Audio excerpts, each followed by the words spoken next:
Welcome, everybody.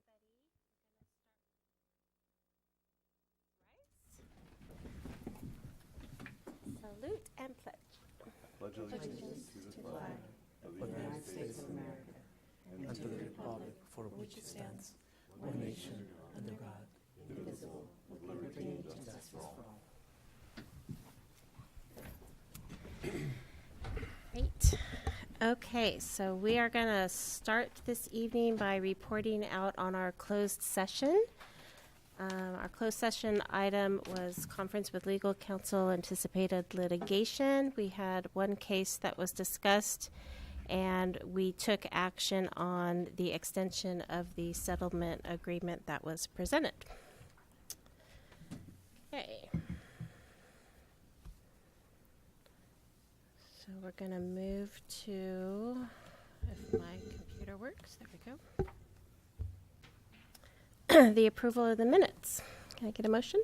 I move. Go ahead. Go ahead.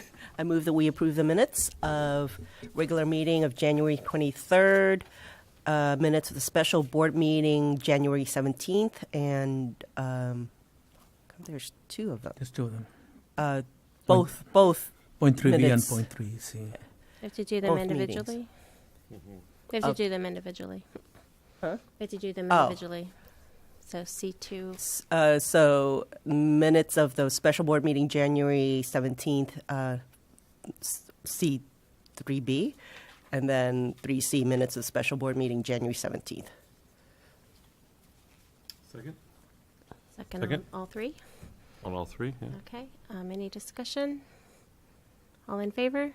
Aye. Aye. Okay, great. C4, approval of agenda and consent agenda.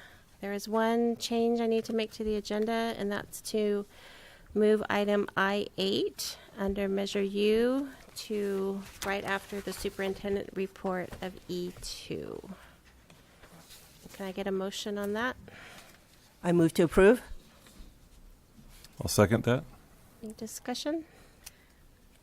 No. You're just, sorry, Oh. you're moving I2 where? To right after E2. Okay. All in favor? Aye. Roll- it's a Aye. roll Aye. call. Oh, it's a roll call. Yeah. Thank you, clerk. It's all right?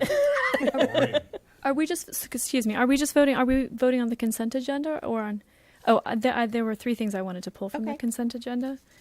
D9, D11, and D12. D9, 11, and 12. Mm-hmm.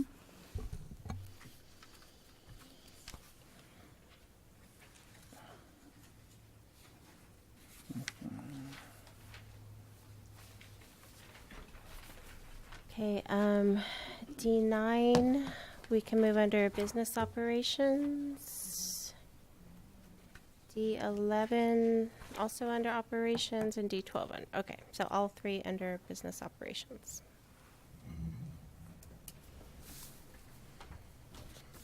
Do I need a new motion? I move to approve the motion as amended, or amend the motion. Second. Any other discussion? All in favor? Aye. Aye. Roll Oh. call. So Maureen, Aye. Rogelio, Aye. Jacqueline, Aye. Michelle, Aye. and I'm aye. Great. Thank you. Okay, E1, recognitions. Thank you. So tonight we'd like to begin with at Carpinteria High School, and Principal Corneo would like to recognize CHS English teacher, Mr. Jeremiah Sobenis. And if you ask any student who's had Mr. Sobenis as an English teacher, the first thing they will say is, he was a hard teacher, but at the end he made me a superior writer. Mr. Sobenis has served as a soccer coach, department chair, and at one point served as dean at Carpinteria Middle School. His love of the teaching profession is displayed every day in his classes. His lessons challenge students to become critical thinkers and to become better writers. His ability to work with students and provide guidance is one of the reasons students take the AP English Composition course. His classes consistently challenge students to become better students in reading and writing. And then on behalf of Principal Barnaby Gloger at Rincon and Foothill, they would like to recognize Jack Martinez from the Transportation Department. Every day, Jack delivers and picks up district mail at Rincon High School, and he does this with positive energy, efficiency, and a team-oriented attitude. It's impossible to interact with Jack and come away feeling down because his positivity is contagious, and this has a great impact on all of us, students and staff alike. In addition, Jack often drives the buses for the Rincon field trips and delivers everyone safe to their destination. Thank you, Jack. And then on behalf of Principal Briggs at CMS, he'd like to recognize Meredith Parton for her leadership at the middle school. She's been a tremendous help at lunch by organizing an indoor soccer tournament and getting involved on the field with the students at lunch, and for always looking for ways to help students. So we appreciate Meredith. And then on behalf of Principal Fox at Summerlin, they'd like to recognize all the teachers and staff of Summerlin Elementary for opening their classrooms and their hearts to students from Montecito. Sarah Leo, Nicole Hughes, and Shannon Coletti gladly welcomed these students in their classes and provided a safe and warming learning environment while they were separated from their friends and teachers. Susan Dameron, Hannah Henline, Jose Martinez, and Armando Ramos and Gretchen Souza provided the extra support in the classroom and on the playground.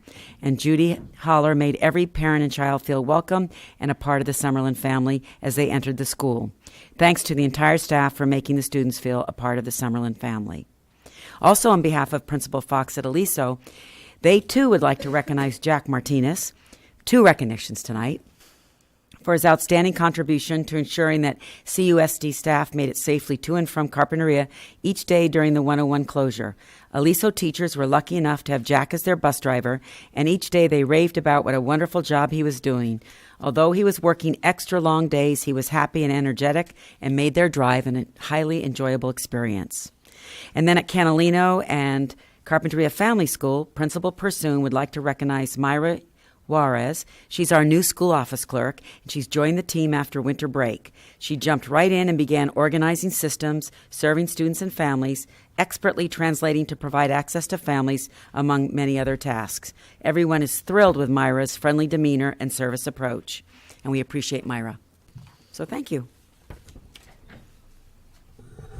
And we're just going to automatically go into superintendent's report. Great. So I will continue with our appreciation. I would like to acknowledge the leadership of Principals Pursoon and Fox and Mari Hornback for facilitating our kindergarten information night on February 7th. I'd also like to acknowledge and appreciate all the K teachers and the TK and ETK teachers and the office coordinators who participated with us. In addition, I'd like to thank the Rincon Foothill Principal Barnaby Gloger because he's implemented a full-day program for our students in directed instruction. And they're a little bit surprised because I'm sure the students were not expecting to spend full day with one teacher working 6 hours a day. So that's really working out well. So thank you. Appreciate that. And then Principal Gerardo Corneo is recognized for facilitating our DLAC meeting that we had this past week. And then throughout the year, he'll be facilitating those meetings. And then kindergarten registration it begins on February 20th. And you'll see our beautiful banners on the pool fence.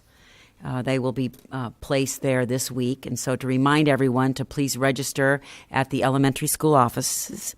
On February 7th, Principals Pursoon and Fox and Mari Hornback and all the kindergarten teachers, we welcome more than 70 parents of 4- and 5-year-old children to the information night. And I attached the PowerPoint. It was held at Carpenter Children's Project. So we appreciate Maria Chesley for hostessing the evening.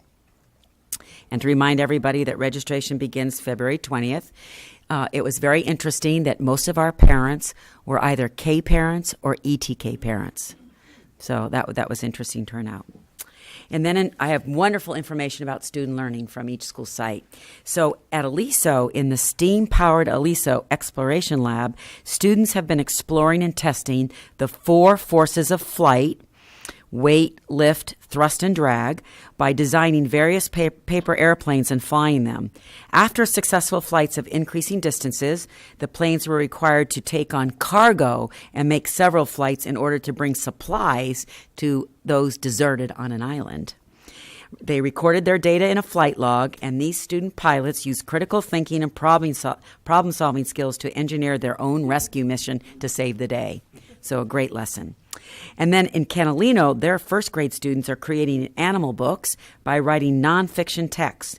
The students read aloud expository text about animals, like the beluga whale and a shark, and then students participate in a shared writing exercise to elicit facts about each animal. Finally, students utilize their own spelling and writing skills to create their very own animal books that they share with their families. And then at Summerlin, the Student Council is bringing all classes together for a week of giving.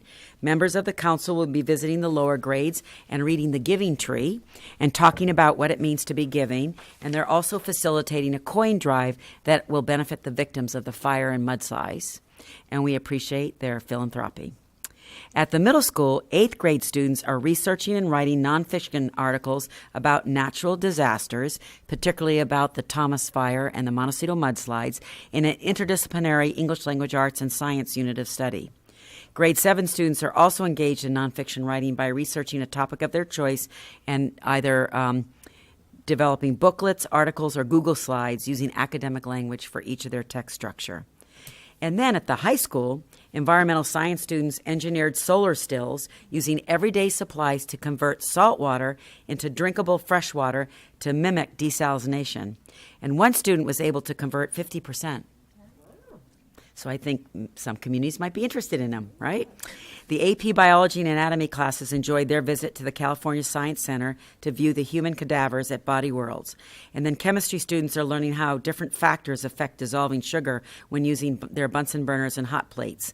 And lastly, the physics students are preparing to engineer their annual egg drop contest. So that should be fun.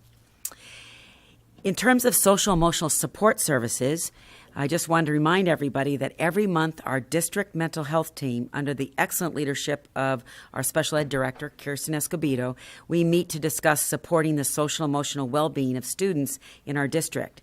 And this group includes our school psychologists, our school counselors, START therapists, and representatives from the Carpinteria Children's Project. Collectively, these individuals provide social and emotional support to our students through either one-to-one, formal, or informal counseling, or the student study team process, response to intervention, the special education assessment process, IEP services, and referrals to the Children's Project for family services and outside counseling. In addition, we also have the support of a bilingual hospice counselor who works weekly at the high school and other sites as needed. For students with IEPs, both Family Service Agency and CADA provide intensive mental health services to our students and families with emotional disabilities, in which those IEP teams have determined that they require that high level of service. At the district mental health team meeting this last week, representatives from Hospice of Santa Barbara, the Family Service Agency, Behavioral Health Program, and CADA, they attended to participate in a discussion of expanding our current system of support to meet student needs, including students with anxiety and depression who are not Medi-Cal eligible. So we have some gaps in our services, and we were meeting with the representatives to determine how best we could fill those gaps moving forward and for the next year. And then in terms of parent participation, this month both the DLAC, which is the District English Learner Advisory Committee made up of parents, and the District Parent Advisory Committees, we met to discuss the responsibilities of the DLAC, information about English learners, parent involvement, the budget development of 2018-19, and kindergarten and TK registration, the GATE program, and student achievement. And then lastly, I just wanted to highlight that we have a number of students, teachers with us this semester, so we really appreciate our mentor teachers who are supporting the student teachers. We have 5 student teachers from Westmont, 3 student teachers from Antioch, 1 student each from UCSB and Pepperdine, and a counseling intern from San Jose State. So we appreciate our faculty who support them. Thank you. All right. Thank you, Diana. All right. We have moved up item I-8, the 2017 annual report to the board prepared by the Citizens Bond Oversight Committee. And we welcome Mary Beth Carty. Thank you very much. Good evening, everyone. On behalf of the Carp Unified School District Citizen Bond Oversight Committee, it's my pleasure as chairperson to present the committee's 2017 annual report. As you will well recall, in November 2014, Carpinteria voters passed Measure U unanimously, over 66%, and that authorized up to $90 million in bonds to address the district's facility, infrastructure, and technology needs. In accordance with Prop 39, an independent oversight committee was established representing specific identified interests. In March of 2015, the CARP Unified School District's Governing Board reviewed applications and selected the following to serve on the Citizens Bond Oversight Committee.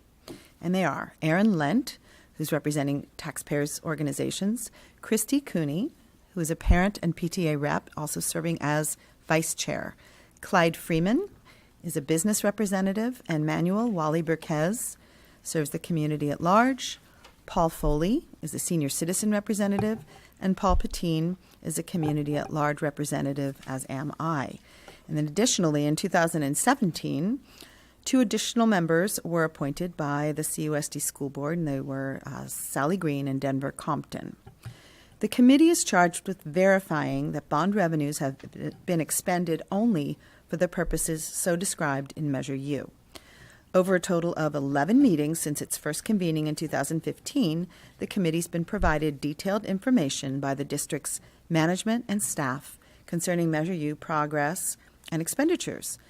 That includes the most recent financial reports, updated project expenditure summaries, general project construction updates, and communication plans related to the various projects identified in the 2014 Measure U bond. The committee has reviewed the 2017 report for both financial and performance audits for the Measure U bond fund prepared by Moss, Levy, and Hartzheim, and that affirms that funds were properly accounted for and utilized in projects-based expenses only. I'd like to acknowledge the professional, thoughtful, and active participation of the Citizens Bond Oversight Committee members, along with the diligent work of the district staff and project management team, including Cindy Abbott, Facilities Coordinator, David Weniger, who's Director of Facilities, Lena Placencia, a Planning Specialist, and Beverly Rodriguez, an Accounting Technician. In addition to the Measure U Citizens Oversight Committee agendas and meetings, you'll find all reports on the Carpinteria Unified School website under the Measure U tab, and that includes exciting campus plans and upcoming projects and news articles, both in English and in Spanish. And Cindy Abbott is here to take a deeper dive into the audit along with the annual report if you're interested. Measure U is an important investment to our schools and ultimately our students, and our deepest thanks continues to go to the voters who've made these improvements possible through property tax expenditures, and for your trust and confidence in the process of responsibly expending those funds. So thank you, School Board trustees and superintendent. Are there any questions? Yeah, I'm just, I have a little bit of an inside scoop to the Oversight Committee because my dad's on it. I think the community might be interested, and I'm definitely interested in terms of, are they charged with a more formal response, or what is the goal of the Oversight Committee? The goal, as I stated, was simply to ensure that all expenditures are related to Measure U activities as identified in the original 2014 bond. So they're presented with information, and then we're presented with questions with deep level, very concentrated amounts of information on each site, and within each site's improvements were offered the vendors, the expenses, the timing, and then we're kind of walked through the projected plans for each site as well. So their feedback is integrated into. Yes, and again, the feedback isn't on the projects themselves. The feedback would be on the process of expending the funds and making sure that they're accountable, so that no funds are spent on anything other than Measure U related activity. And then is there a record kept of the minutes of that meeting, or how is that? How is the information? As I mentioned, all of the minutes will be found on the website Measure U tab. Okay. Yeah, we have Lena Placencia and Beverly Rodriguez are kind of clerks, and all the minutes are recorded. Okay, great. Well, it's a huge task for the volunteers. I just wanted to make sure that their feedback was, effectively integrated into the next stages of the process.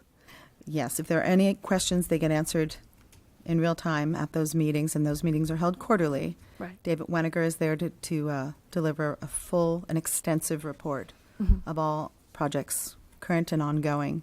And then we've also done site visits, and I invite any of you, all of you, to check out the work that's being done. It's slow but sure. Great. Thank you. Thank you. Andy? Any other questions? No, just thanks for all the work you guys do. I know there's a lot of information to sift through, and it's great that so many of you have taken an interest in it as your civic duty. So thank you. It's really exciting. It's kind of It a dream is. come true for some of us parents whose kids have long graduated the district to see some of these improvements take place and to bring us up to par with other districts. Yeah, we're happy to do this volunteer work, but the real work is, of course, within the planning department. Yeah. Anything else? Anything else? Thank you very Thank you, much. Mary Beth. Thank you. Right, moving on to item E3, 2017-2018 February budget update, January 30th budget study session concerns.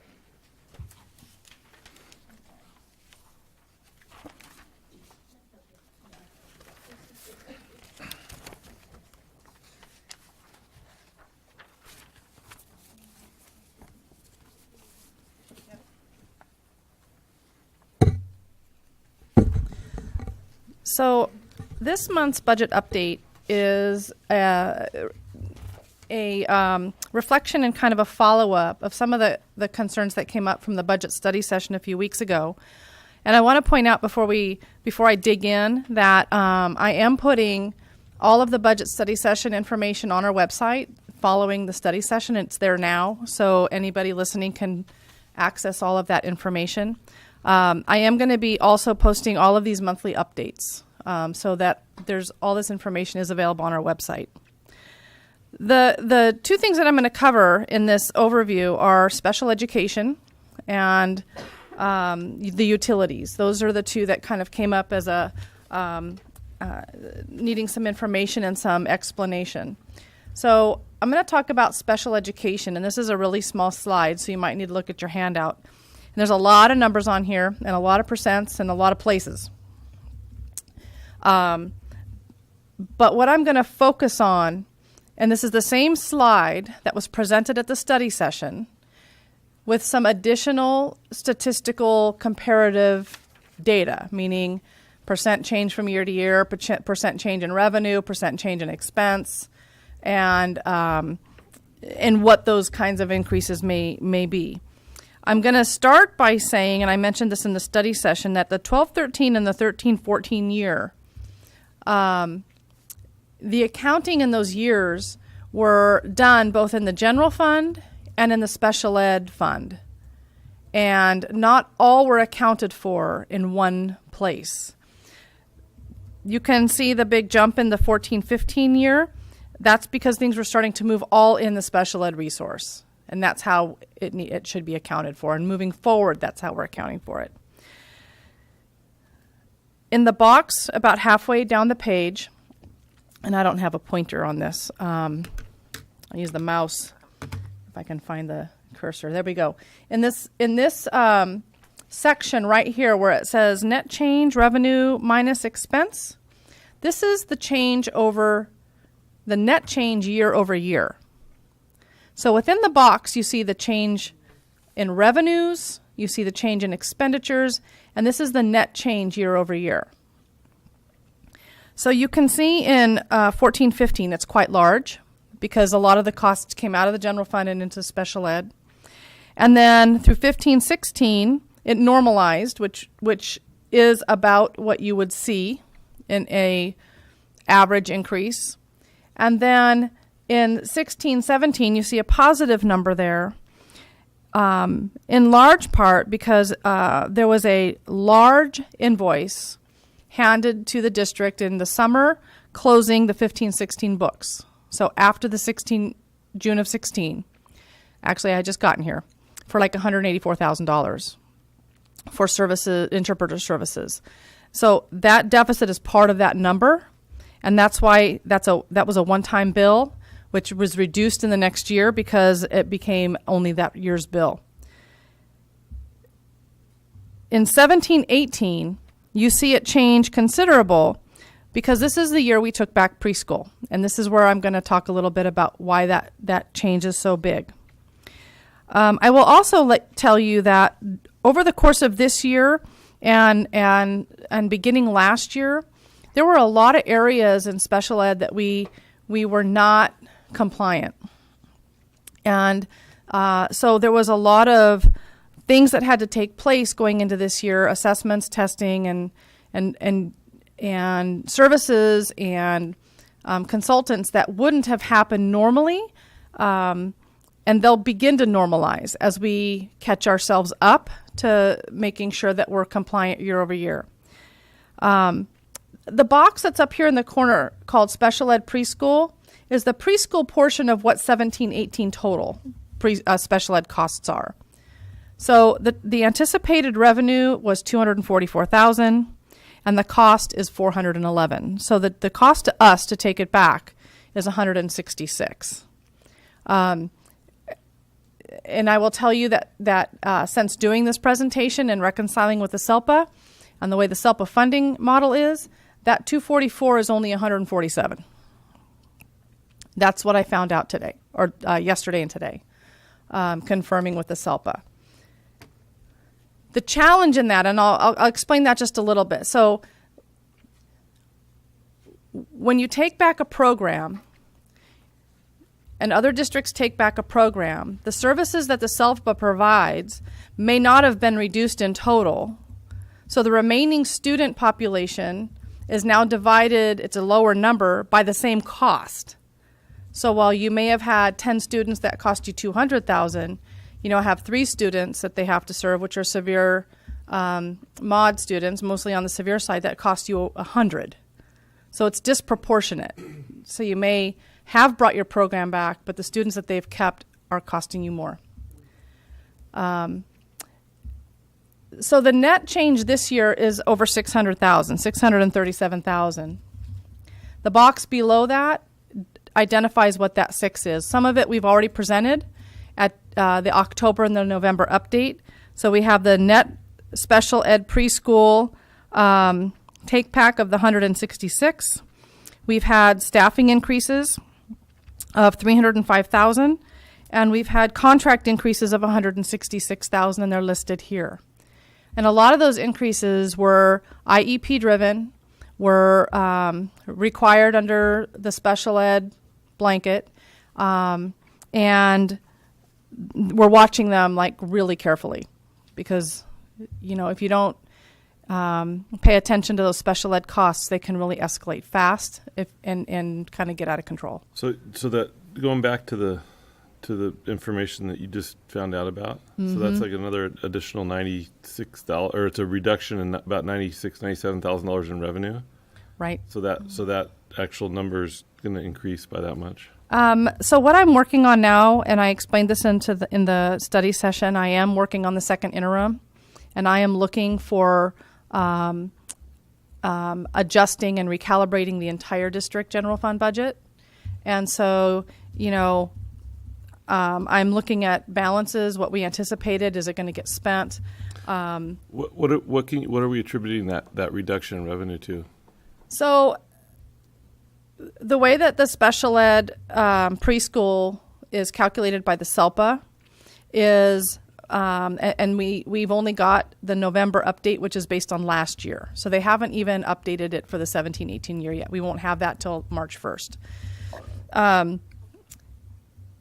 They take the number of students they're serving, and this is a tab worksheet, Excel worksheet that probably has at least 35 tabs in it that identify all the special ed services and what districts utilize them, their percentage of cost, and it's very complex. On the preschool side, we had 10 students that were being served by preschool that were severe.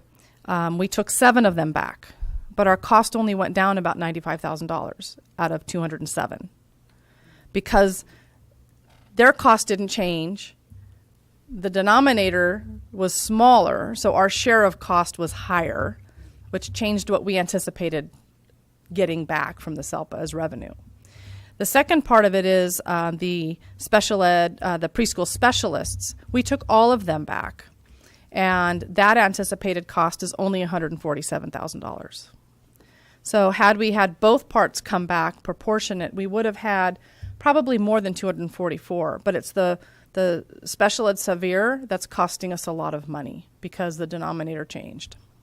So the revenue is a result of the money that the SELPA would. Their expense. So we're calling that a revenue.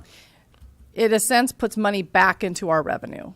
It takes less money from our expenditures. Yeah, well, they take less money from. So the SELPA, you start out with your pot of money, and then they charge you for all of the services that they provide. So their chargeback would have been less, and that would have come back to us as revenue. Yeah, no.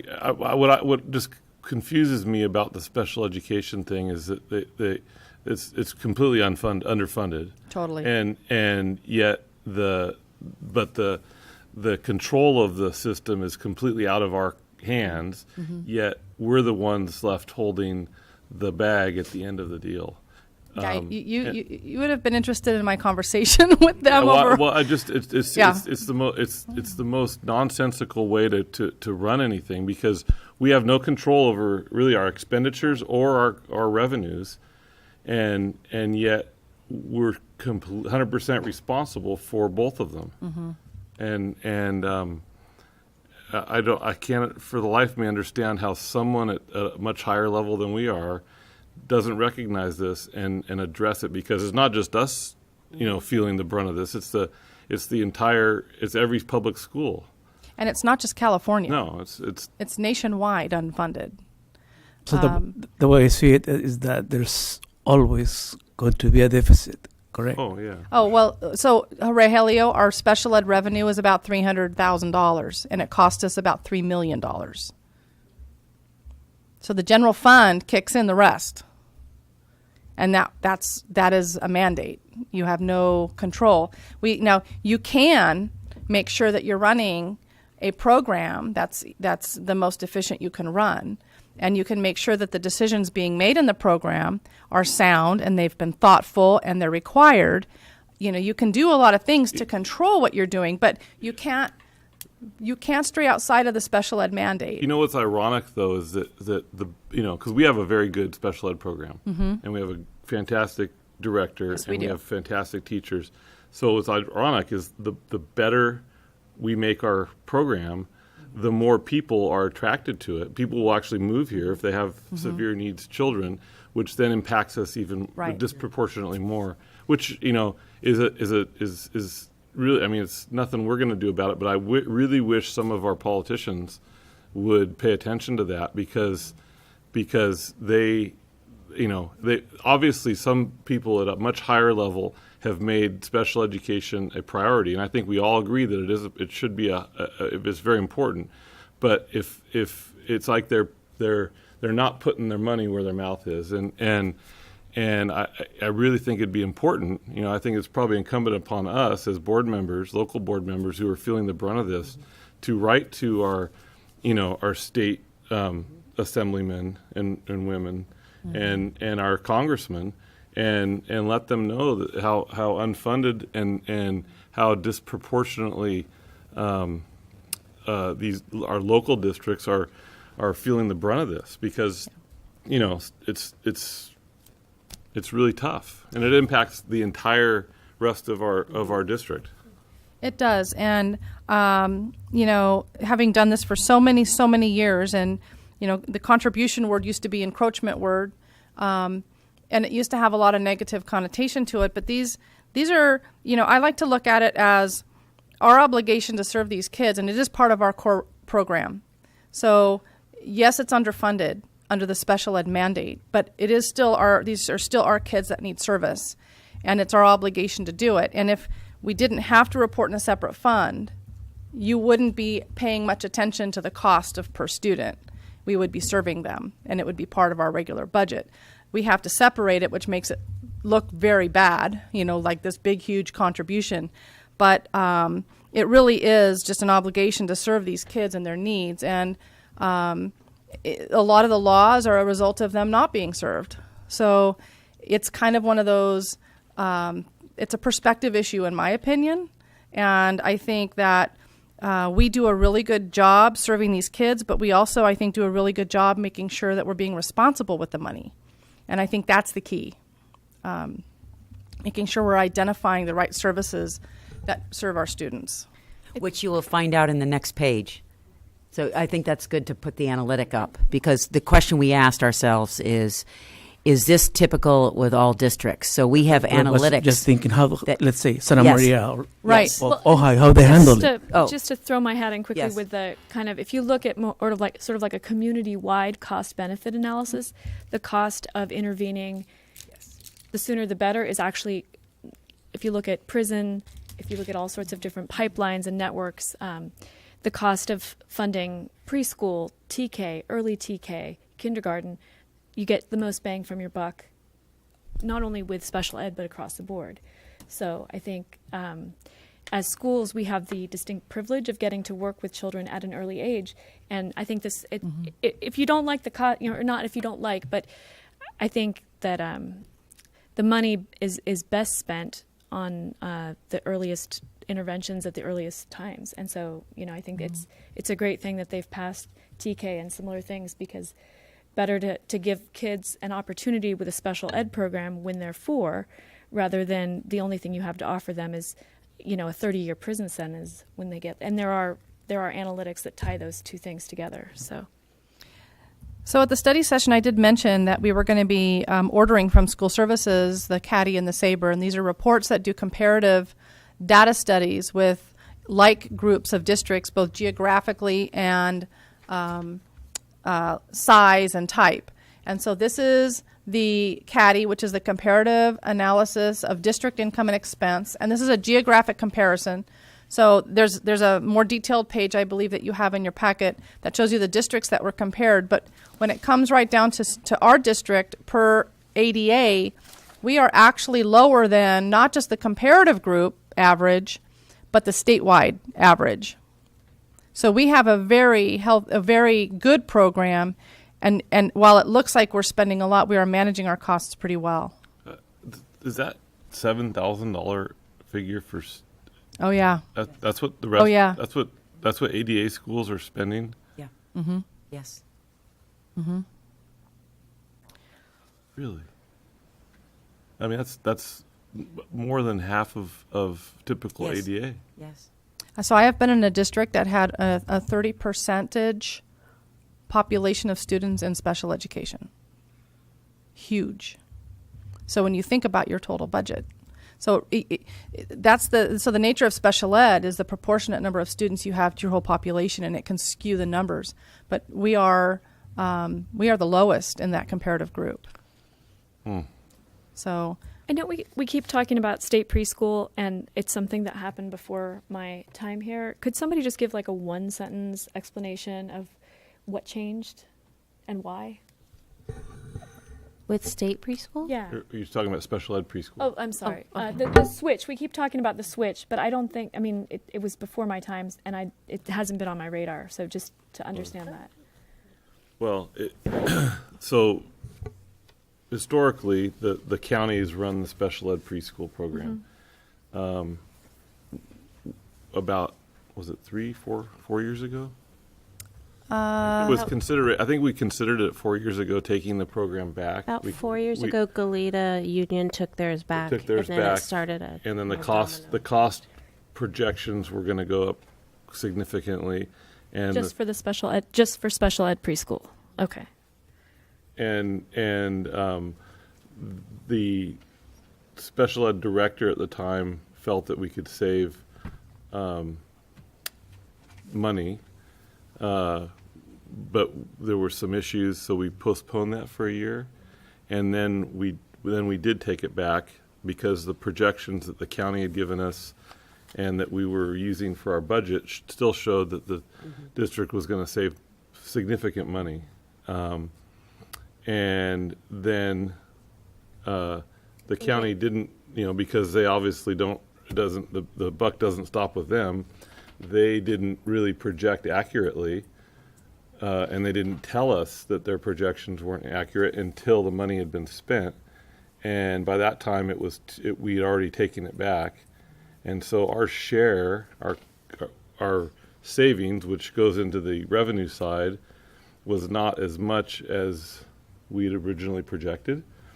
So our cost then, the differential, so basically the deficit, instead of being break even or maybe even saving money, turned into that.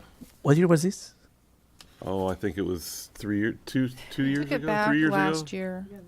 We took it back last year, but we started it the year It before. has to be Yeah, a year and a day You notice. have to give a year and a day notice Yeah. to take it back. So it was basically the first year you guys were on. You and Maureen were on. But the we board. hadn't decided on it. It was just it was already a done deal. Yeah, it was Would our it- board. would it But be- it was about an anticipated $300,000 savings, Yeah. which Right. is Which No, didn't it's a- materialize. would have been But an that's what- even kind of thing, yeah. That's what I was going to say. Yeah. Is would it be something where a cost benefit analysis would be appropriate? Like, would be revisiting it with an eye towards. Well, again, Did that work? again, that Or is you- it- you- or is it- we're how basi- does it work? You're well, out we're and you're out? Well, we're out. Yeah, we're out. But no, we can get back in, I guess. No. Or not anymore. No. We can't. Okay.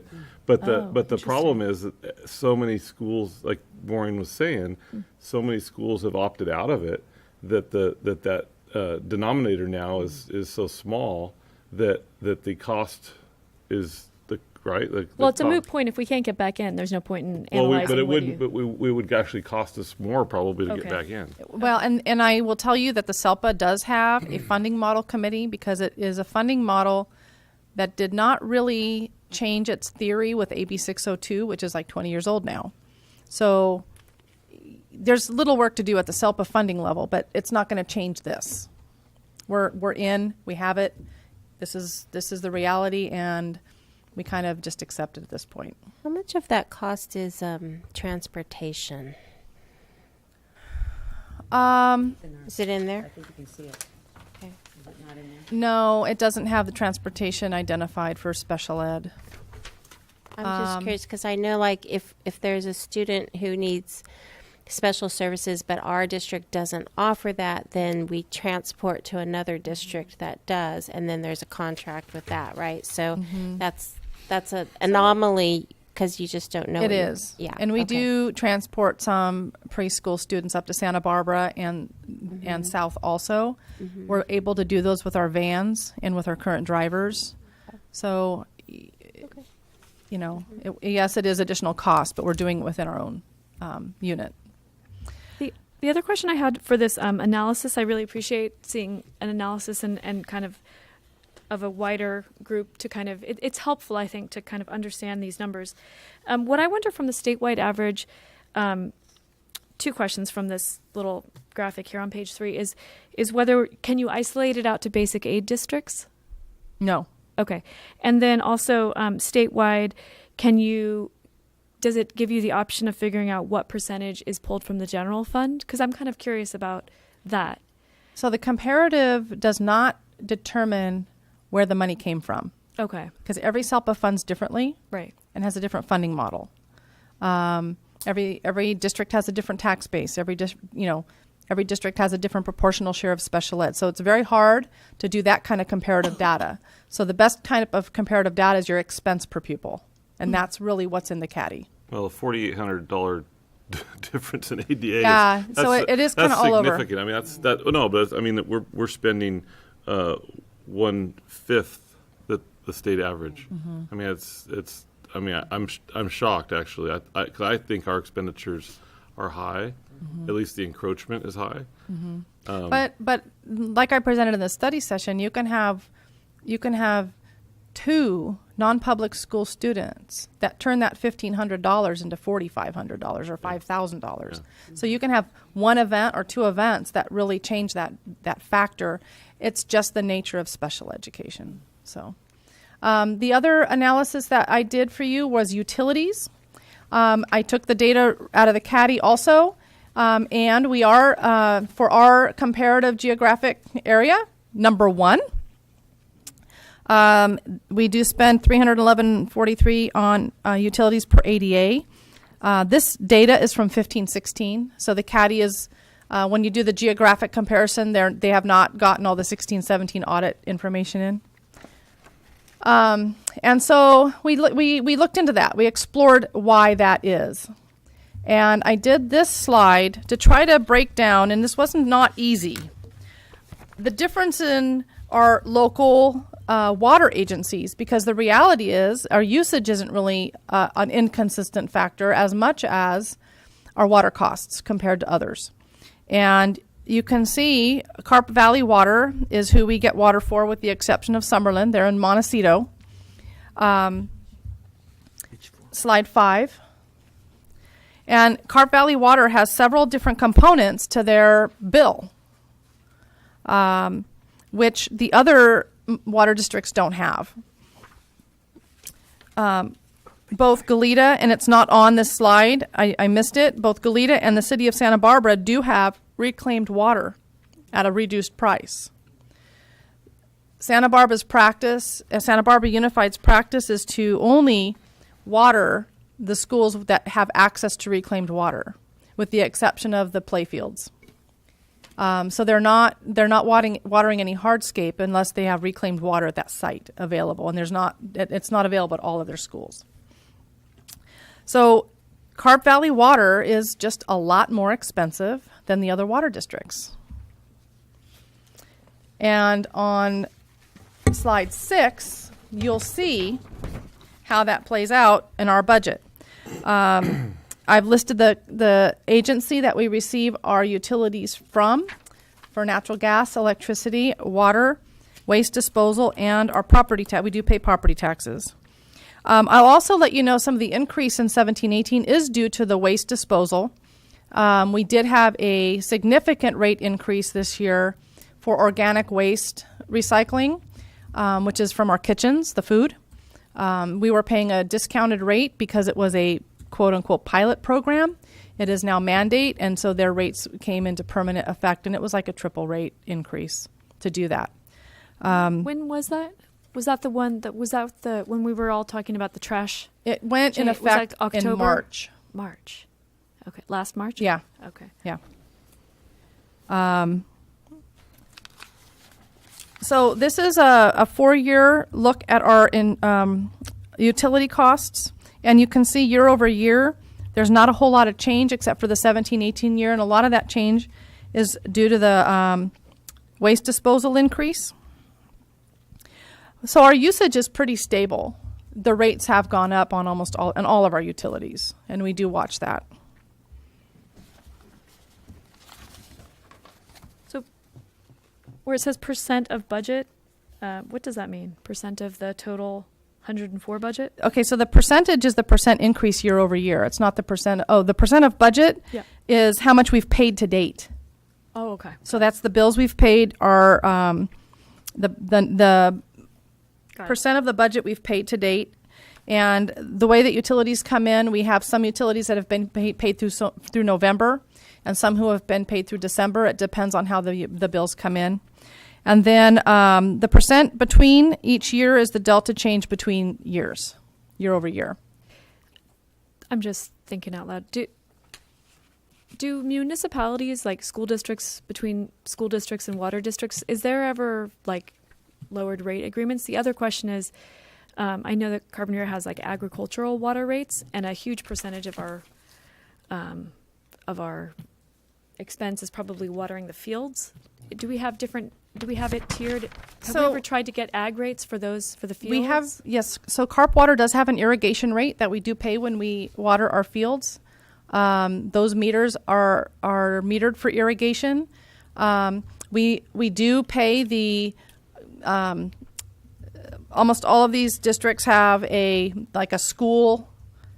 It's not on the commercial end. It's more like on the government school contract end, and we do pay that rate, which is lower than the commercial and the residential. But it's still high because they're higher proportionately than any of the other utility companies. The question I really have I just remembered that I'd been thinking about it, but I just don't know why we don't have an extensive drought tolerant landscaping program going.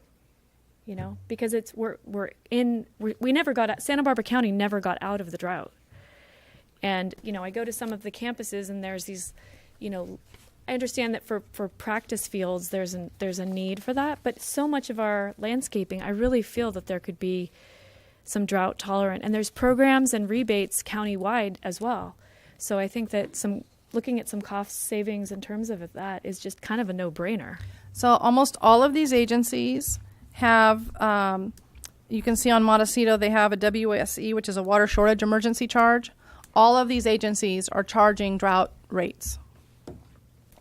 So it's kind of a catch-22. We could put I agree with you, we could do some work to maybe put some drought-tolerant plants in, but we also are not doing a lot of hardscape watering. A lot of our landscape is not watered. The play fields are, some of the grassy areas and around the schools are, but a lot of our landscape is not watered, and because of our climate, it doesn't need a lot of water. But I mean, there could be the county has programs available that they will come and do what's called like a water usage audit almost, and help you find ways to save water and improve your systems. And I just look at these numbers and think and what a way to model for the community too. You know, like we can all be doing that. That's a good idea. It's very expensive to convert to a drought tolerant landscape. Well, maybe we could. Yeah, I just think where there's a will, there's a way. I mean, it's not hard to just let plants die. We did last year do extensive work on our irrigation system for flow and usage, but that is very expensive too. And so we did participate in doing a lot of work on our irrigation systems to make sure that we weren't leaking, that we had low flow sprinklers, and they're diligent about making sure that if there is something like the sprinkler spouting high, those get replaced right away. Because I'm seeing under the warrants, I'm seeing a charge from the Carpinteria Valley Water District. $12,984 on January 25th, 2018. We pay them every month. Yep, we pay them every month. And the bill is, we have, we probably have 60 or 70 meters around the district. So it's not just 1 meter that gets measured. Okay. I'm going to move us on because the student representative has been very patient, and we'll make a change on that order next time. But thank you. Go ahead with your report. Hello. So my aid report today is Carpinteria High School has had a very successful blood drive last Thursday. This is the second blood drive we have had this school year. Also, on Thursday, that same day, we had a Viva de la Arte performance by a group called La Cuenta Son Machín, a musical group from Nicaragua. They brought the house down by their performance, and we want to thank UCSB Arts and Lecture for bringing the many groups to our school during the school year. Also, today our girls soccer team is competing for a spot in CIF semifinals in Southgate, and our boys soccer team will be traveling to Palos Verdes on Friday for a similar season. We wish our teams the best. And I actually found out that the girls won. Oh, right. very good. Friends on the That team. was a wild card game, too. It was. That's fantastic. Our spring sports are getting ready for the first week of competition, so please download the school info app for the most updated schedules. And then Carpinteria High School teachers have begun to create Google Classroom units for students in case we ever require to cancel school due to an emergency. Teachers will also be incorporating Google Classroom into their regular lessons as they become more familiar with the platform. Carpinteria High School is planning the registration process for next year. Soon, our counselors will be visiting the middle school to make presentations to our future warriors. Additionally, parents of 8th grade students will be invited to an informational night in early March. Finally, this is the time of the year where seniors are finalizing their FAFSA, CEF scholarship applications, and at the same time getting ready for the final months of their senior year. So that's all I have for you today. Thank you Thank very you. much. Thanks, Anna. Okay, thank you. Thank you. All right. Do we have any public comment for items not on the agenda? There's no public comment today. Thank you. Nothing on board policies tonight. Next is item G. G1, ETK, TK, and Kindergarten District Primary Program.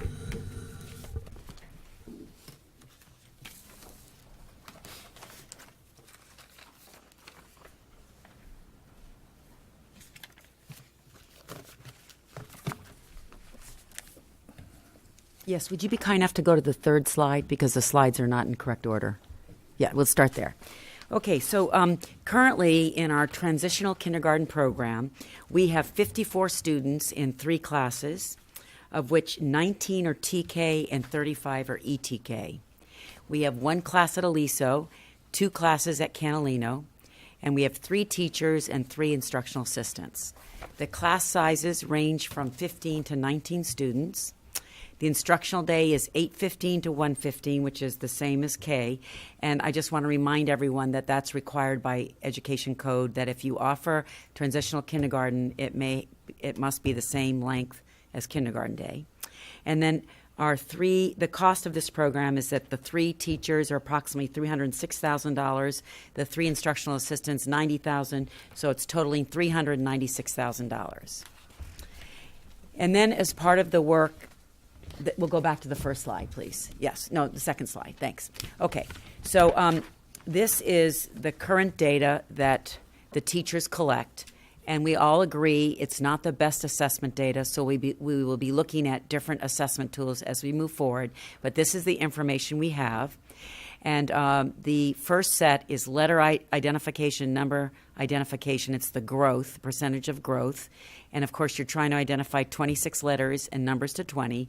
And the second set is the percent of achievement of knowing what percent knows 26 letters and what percent knows 20 numbers. The reason why I'm sharing this data, not only that it's required in your policy, is to make the point that there is no difference between TK students and ETK students. Does that make sense? So when you look at class number 1, and it says 53% letter ID growth, that's both TK and ETK. And then you look at, I just pulled out the ETK students. Can you help me out with the slide? Why is that? Yeah, thanks. That needs to be taken down. Thanks. So when you look at, yeah. The X is right in the middle. Right in the middle, right under the picture. Right, Yeah. right there. Right, and then you got to go back to slide number 2. That's okay. Thank you. And then when you look at, and then when you disaggregate the ETK students, there is no difference between TK and ETK students in terms of their progress. So that's the point I want to make. Can I just comment on that really Sure. quickly? Thank you so much for bringing data, because last year it felt like when we talked about ETK, it was NTK. It was kind of from an emotional gut reaction point, and a lot of the teachers were sort of voicing their concerns about ETK based on their feelings, and I think this demonstrates without a doubt what you just said, which is that you can't a birth date doesn't decide who's going to achieve. Correct. However, I want to say the caveat is this is not the kind of data that we're interested in showing. It's very superficial, so I apologize for that. And we are working with the K team and the TK team in determining pre- and post assessments that are much more informative.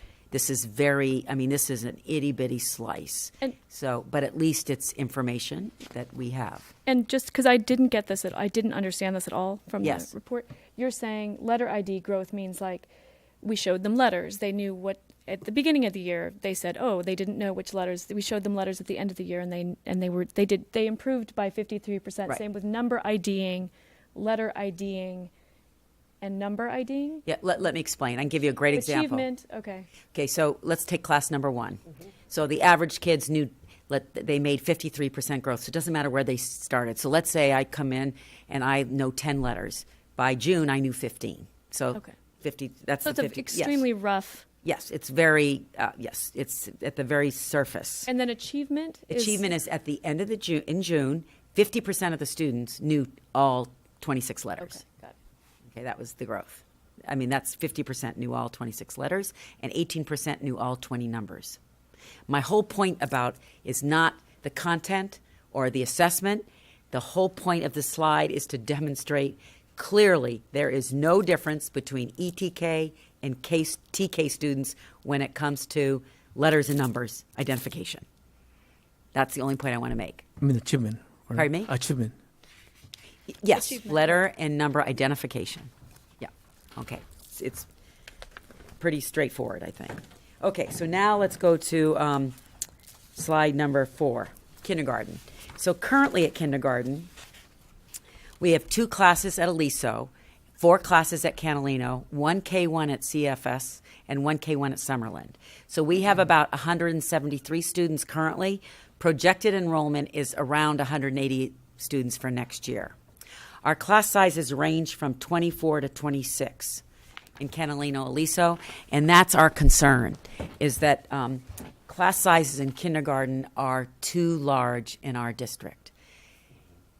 The instructional day, that should be a small L, not a large L, capital L. Instructional day is 8:15 to 1:15, and we have 6 full-time teachers, so it's like approximately $612,000, and we have only 3.3-hour instructional assistants, so for $153,829. So the K program's at approximately $765,829 for personnel only. So if we go to the next slide, this is our consideration. I've been working with the kindergarten teachers, TK teachers, as well as the leadership team, and we're really focusing on student achievement. And currently our third graders, only a third of our third graders are at grade level for literacy.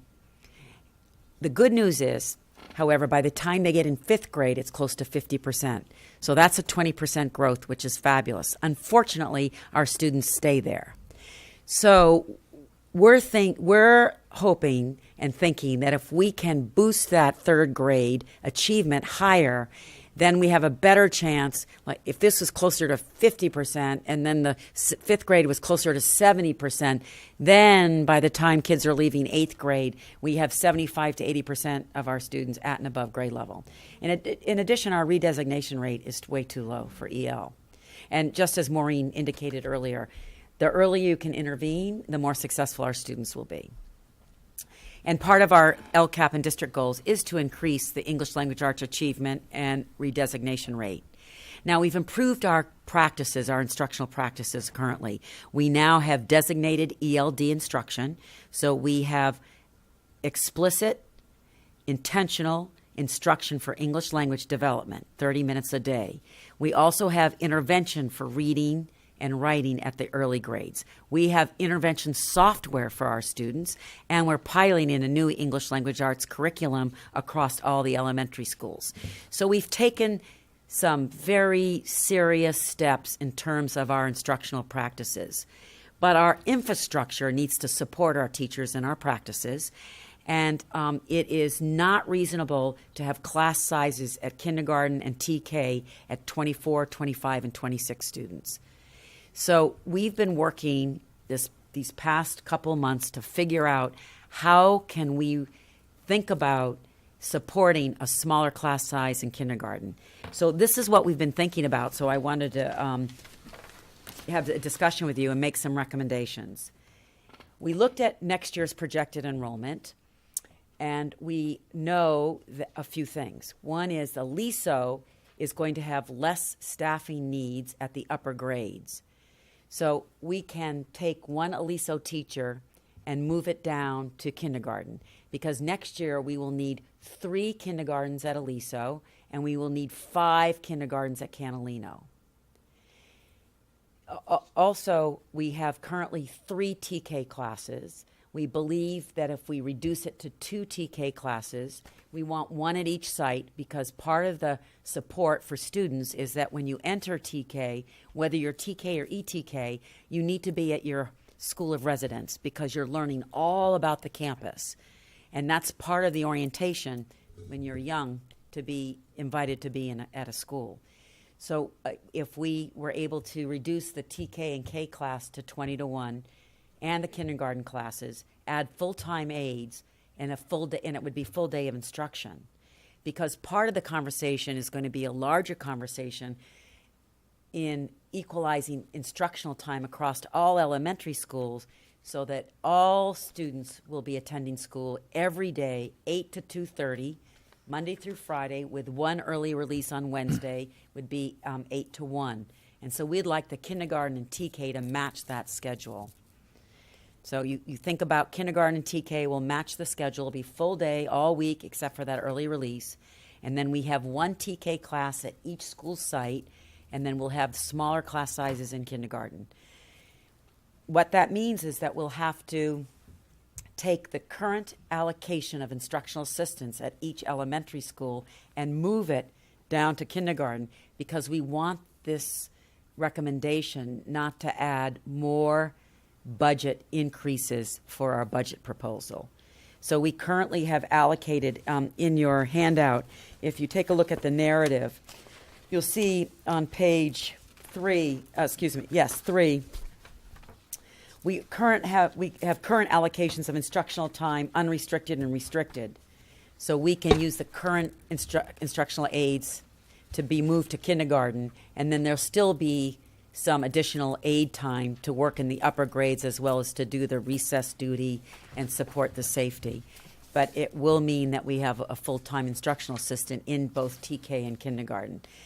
So what that would look like is that our students would enjoy entering our district at 4 and 5 years of age in a class of 20 or less students with a full-time teacher and a full-time aide and go to school a full day.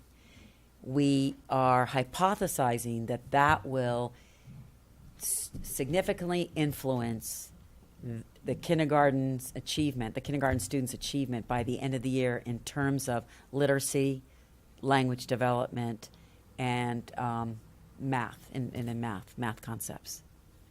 So that's been our discussion, that's what we're thinking about, and that's our recommendation. Now, in relationship to the transitional K program, ETK, what we would do is we know our enrollment currently is 19 TK. So we're projecting that that's not going to get much larger for next year. So if you have 2 classes, that means you still have slots for ETK at each site.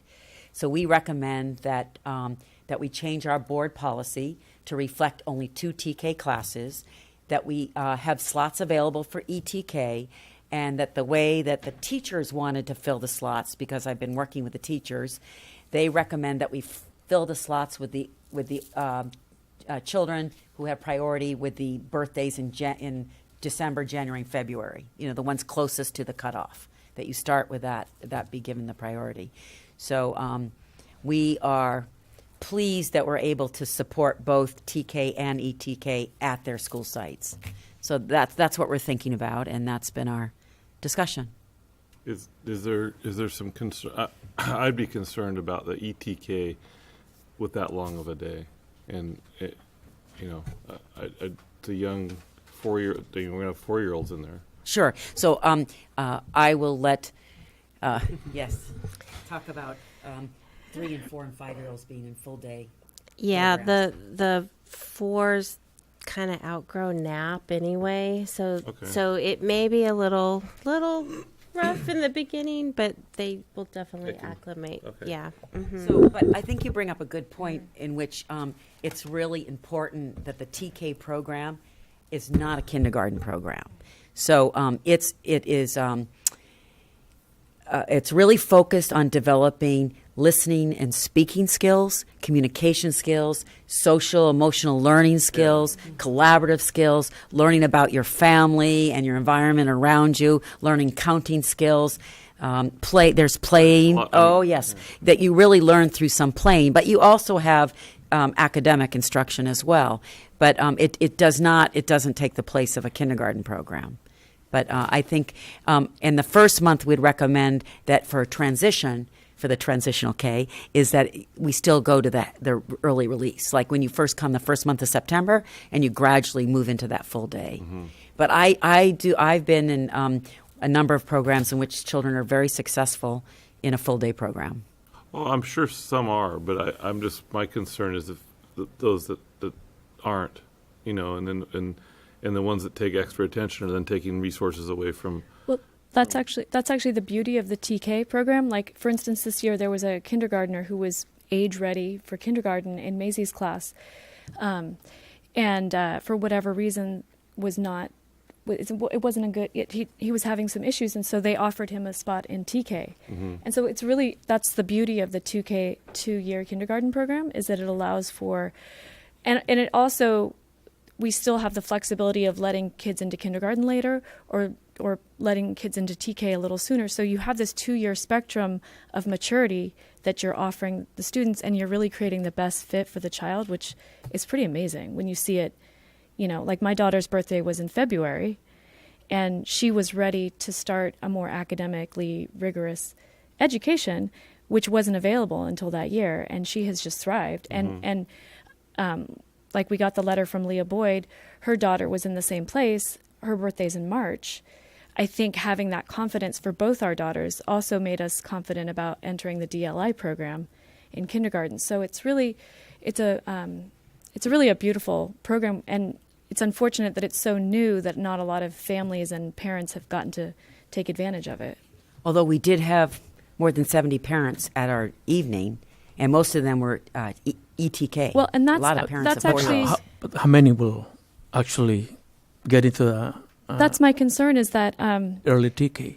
Pardon me? How many out of the 70 will be able to? the way this program is, Get the in. way this proposal is written, there's a chance that because priority is given, because we're setting it a limit of only 2 classrooms, which is 40 slots, and it means that if there were 17. 35 kids who had birthdays between September and December, they would get priority, and that would allow only 5 kids across the whole district. So basically, based on the numbers from last year to this Yeah. year, we had 35 kids. No, 19 ET. TK. 19 TK. Not right. So, but 35 ETK. Right. Next year, we won't have that many. Well, let's just put it, if we had 2 classes this year, we have Right. 19 TK. So 10 in each spot. So Yeah. potentially, so that means 15. You have to think of it as families. Sure. Will be deprived of this opportunity. Yes. I think that there are so many options in our community for great preschools, and we have to keep that in mind too. Right now, our kindergartners are suffering because of the large class size, and there are no other options. But we do have other options for the younger children of preschool. We have some wonderful preschool programs. Is this an right? either or, though? I mean, it's not either we do TK or we do kinder. We're just saying we're limiting it to 2, but we're not saying that's our only option. No, well, what we're saying, Reduce we class are size saying, as it is. we are. This is exactly what we're saying. Because but the challenge, and I think something that people in the community might understand, is that TK is a mandatory program. Yes, It is. So if we had 60 TKers show up, because I don't know about kids from family school or Summerland, I'm assuming that they would be able to do TK if they lived, if Yes. they're homeschooled. So in theory, there could be 45 TK kids that were appropriately aged for those programs. We would have to create a whole nother classroom for them, and then allow 15 ETK kids to kind of fill the spots. But by only limiting it to 2 classrooms, we are effectively saying, well, ETK, good luck, no, I don't think we're saying good luck. I would say this. I would say we have to base our development at this point on our projections, and I'm pretty confident in our projections. I mean, Mari's been doing projections for years, so those are her projections, and so I think I'm pretty confident that we won't need more than 2 classes for TK. How many? So since you had the information Yes. last night, how many families were interested in ETK last night? I didn't. You know what? I didn't actually count them, but there were a lot of hands. There were not many for TK. That's what surprised me. There were hands for kindergarten, and there are hands for ETK. Mm-hmm. Those were much more represented than TK. And I think, Jacqueline, that speaks to the fact that this is a program that's in demand, that the preschool services being provided are either too expensive for working families or too low income for low income families, and that those middle class, dual working, Thomas Fire, mudslide, struggling families that are working very hard and don't qualify for scholarships at Main School, but also don't qualify for, they're looking at $600 a month for preschool, and also having been through Main School's program, which I adore, they don't have a TK. They don't have a 4-year-old directed. If your 4-year-old is academically inclined, they're in a classroom with 3 to 5-year-olds, and that's the way it is. And so for Maisie, it was not the best choice for her. She needed an academically oriented class. She was ready for it, Mm-hmm. But you had to wait. Right? She was able to get in. So unfortunately, we're not in this in the business of providing things that we can't afford, and we don't get we there's no funding mechanism for ETK. What ends up happening is that we're taking resources away from children that we are obligated to serve by offering these additional slots in the ETK. And like Jacqueline said, there's plenty of options in Carpinteria for early, for basically nursery school. And it just seems to me that we're going to have more effectiveness, as Diana explained, reducing the class sizes in kindergarten than we are by offering additional space to 4-year-olds, and that's we're bound by law to provide TK, and so like I said, if we had 45, but we don't. But so these are all hypotheticals. Well, Maureen. but last year, no, we have hard data. That's the thing. You like data, and Diana's providing good data because Mari is an amazing statistician. Let me ask you something, Andy. Was the ETK last year? Was it publicized in the Yes. Parent Square? We didn't have Parent Square last year. As far as was it publicized for kindergarten night? Was ETK publicized for kindergarten night? I don't know. Okay, was it? But that's beside the point, Maureen. The fact is, I mean, of course it'd be fantastic to offer it. You're misinterpreting my intent here. I think we'd all love to be able to offer this. We have a limited number of resources. I think evidence shows that the high class sizes in kindergarten create a less than optimum learning environment for those children, and therefore that's why we have such low achievement at the 3rd grade level. The theory is if we reduce class size in kindergarten to 20-1, which is a board goal, then we're going to be able to offer more one-on-one attention with a full-time aide. So you have a very good student-to-teacher ratio. Then by the time they get to 3rd grade, their achievement is higher, which is really our ultimate objective, is to increase achievement. It's not to provide a social service for families. I don't disagree with you on any of these things. I think.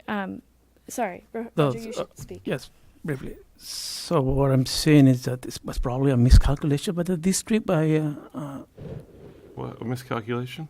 Correct. I mean, because How is it miscalculated? where was transitional kindergarten started?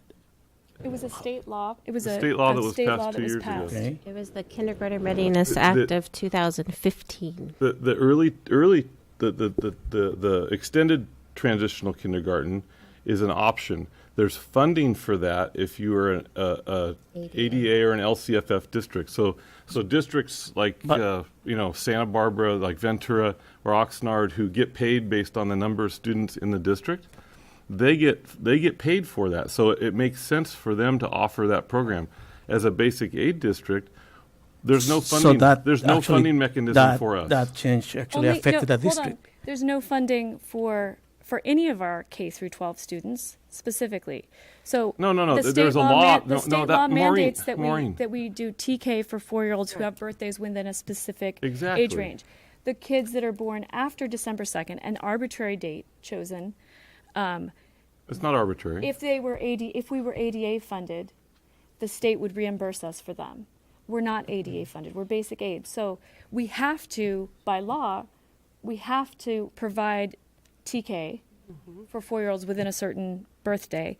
The other kids, we may provide it to them. And I think that actually providing it for them allows us, it's better fiscally, and it's better because it gives us greater flexibility. If we have, like I said, if we had an odd number that wasn't 20, 25, 27, 17, we can fill whatever gaps we have with ETK students, therefore creating full classes, 20-person classes. If we're going to reduce, and if we're going to guarantee that we have these 2 classes, I think it's great that we can guarantee that they're going to be full. You know, I think the downside is that we have a demand for ETK, and But you're in we're agreement not gonna meet with that the demand. proposal then?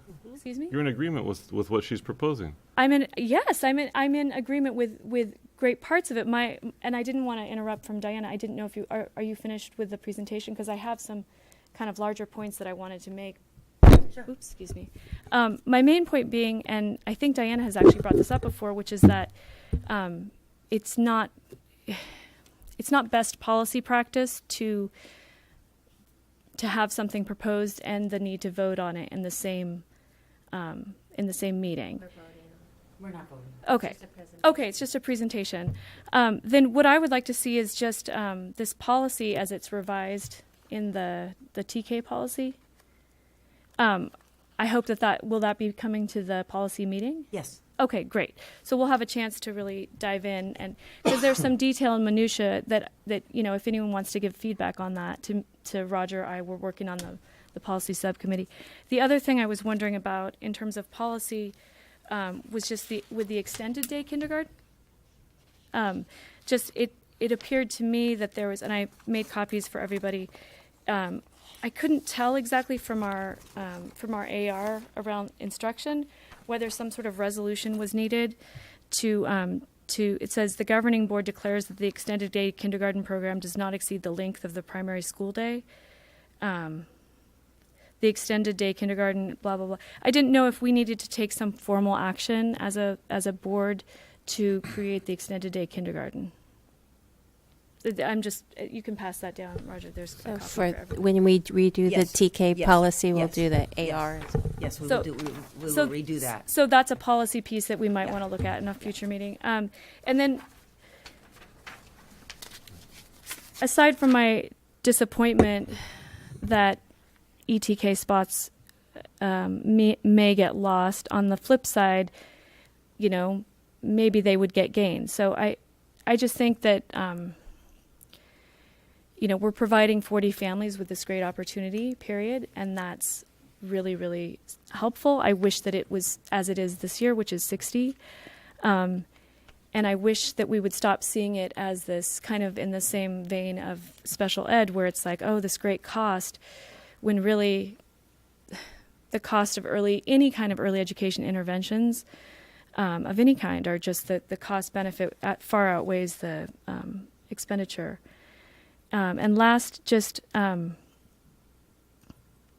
it wasn't clear to me, was this going to cause 2 points? Was this going to cause an elimination of one teacher at Aliso in general? No, the enrollment So it's for Aliso just is going to be Okay. declining in the upper grades, so there'll be an additional teacher. So rather than laying off a teacher, Okay. we move that teacher to kindergarten, or Okay. not that particular teacher. You know, you have X amount of FTEs, Mm-hmm. and so then one more will be in the kindergarten classroom. So there'll be 3 Ks. And then my other question is around DLI and the extended day. When I've shared the extended day idea with DLI parents, they've expressed some concern just around learning another language and the challenges of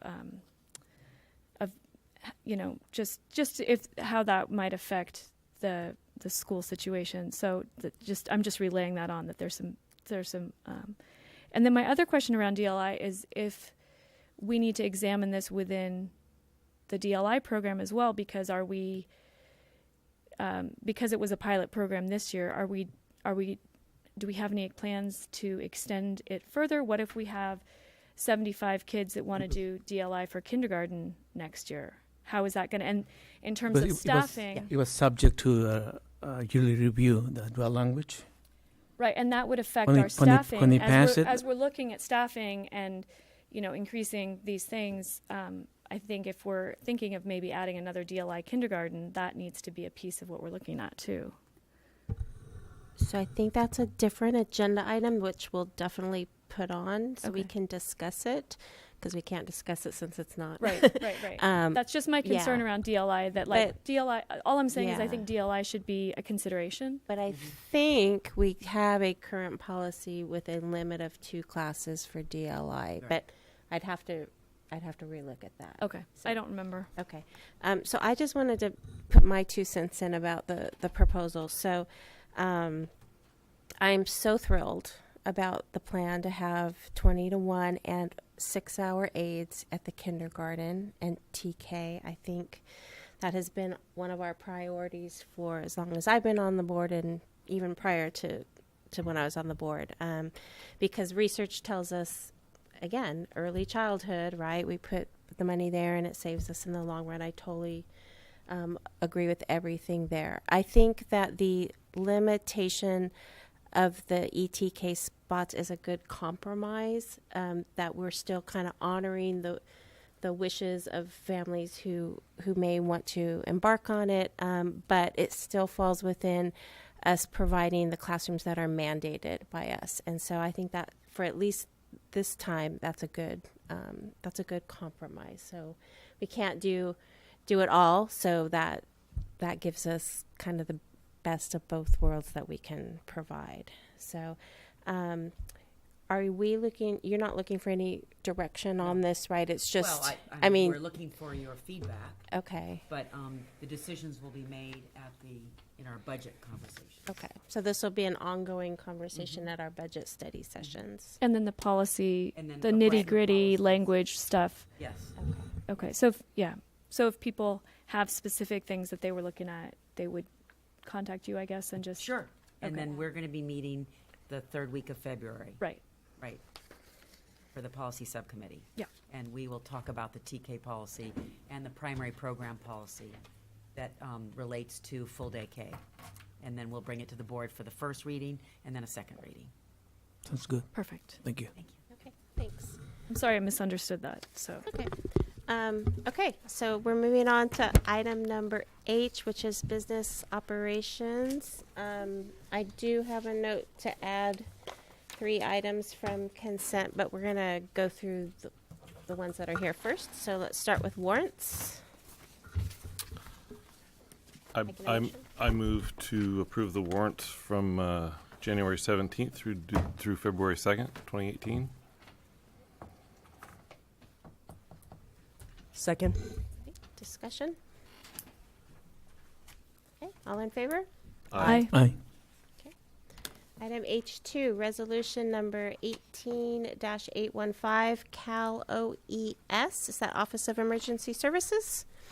Form 130, designation of applicants, agent resolution for non-state agencies. So moved. Second? Any discussion?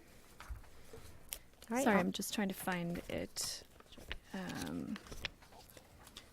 it's a roll call anyway. Okay. Michelle? Oh, we're still discussing. Oh, we're still Sorry. discussing. Just trying to find it really quick. So it was a big packet this week. I think this fell under the category of I just kind of wanted to, I know that and I spoke with Diana about this, but the fiscal impact was not a direct result of, there is no fiscal impact directly from voting on this, but just the larger fiscal impact for the district of not going with this. So this is just a form allowing district representatives to sign documents. Oh, okay. That's all it is. I don't think I'm looking at the right one. They require something other than our board resolution. So on these, we no longer have did we used to have the agenda number on them? In the corner. Yeah, these, our agenda items don't have the agenda number But, on but them, so they're they're harder they're to on find. they're on the They're they're on on the the- website. On the online version? Okay. Well, it's taking me a little while to look through them. So if I'm Yep. correct, it's a form just saying that we can seek reimbursement from FEMA and So we have submitted all of our forms, but they don't honor our district resolution to authorize Diana or myself to sign. They require their own because it's the Office of Emergency Services, not the CDE. It's And that's the all this Fed. is doing, is providing another resolution saying we can sign documents. Okay, this is D9 we're looking at? No, it's H2. So we didn't go back to the No, we're consent doing that agenda. after these other ones. Okay. But maybe I can help you out. Okay. We're going to sign forms that allow us to submit a request to reimburse us close to $500,000. And the exact number is, Maureen has the exact number for you. And I think that's what you were looking for, Maureen. Yeah, I'm just trying to. I'm sorry that I can't find it in front of me. I apologize. But so but like for fiscal impact, when we look at these things, obviously there's a reason why you're bringing before the board, like something for us to vote on that then is going to have some impact on the district. And I'm trying to. This is just This allow is them just to allowing sign, us to sign documents. Right. So that's So there is no fiscal impact. Now, but there is, because if we don't get these signatures, then we won't be able to get reimbursed for those monies, correct? so the fire claims are multi-layered. We have insurance, we have FEMA, we have the State Office of Emergency Services. So we aren't guaranteed anything from FEMA. We aren't guaranteed anything from Office of Emergency Services. We first file through our insurance company. And so we're doing all of those things currently. This just allows us to send the claim also, once insurance is complete, to FEMA and Office of Emergency Services to claim whatever we can. Right, because if our insurance, FEMA only picks up in general if whatever our insurance doesn't cover. Is that correct? Right. And So- so our total expenses exactly are $488,915.46 on the fire cleanup. So some of that we're when will we know? It's like the order of operations. 100% goes to the insurance company, and then they have to mitigate, and that could take 6 months Right. or more. And then the result of that then would go to FEMA, and then would go to Office of Emergency Services. So is just, since we're along these lines, are the costs related to because it's potentially going to take so long to get reimbursed, is that going to cause a big dent in our budget for the year? It doesn't. It's a cash impact, but not a budget impact. Okay, got it. Okay, roll call. Maureen, Aye. Rogelio, Aye. Jacqueline, Aye. Michelle, Aye. I'm aye. Okay, great. H3, the board is asked to adopt Resolution 18816, allowing administration to proceed to the next step in the process and take part in the beneficial borrowing program for schools. CUSD is not obligated to participate as a result of this resolution adoption. The resolution simply delegates to the administration the right to decide to participate prior to the time of TRAN issuance. Can I get a motion? So moved. Second. Okay, discussion? Yeah, are we currently participating in this? We are, and we have for as many years as we can count backwards. This is a cash flow mechanism. Since our property taxes only come twice a year, this is a temporary borrowing note that allows us to make payroll and make our bills until property taxes come in. And it is only a 1-year borrowing. You have to pay it back within the same fiscal year. It's a line of credit. It's a line of credit, yeah, at low interest rates. And how much in recent years have we typically put down on it? Or Currently this year we have a $5 million note. We're analyzing whether that will be sufficient next year.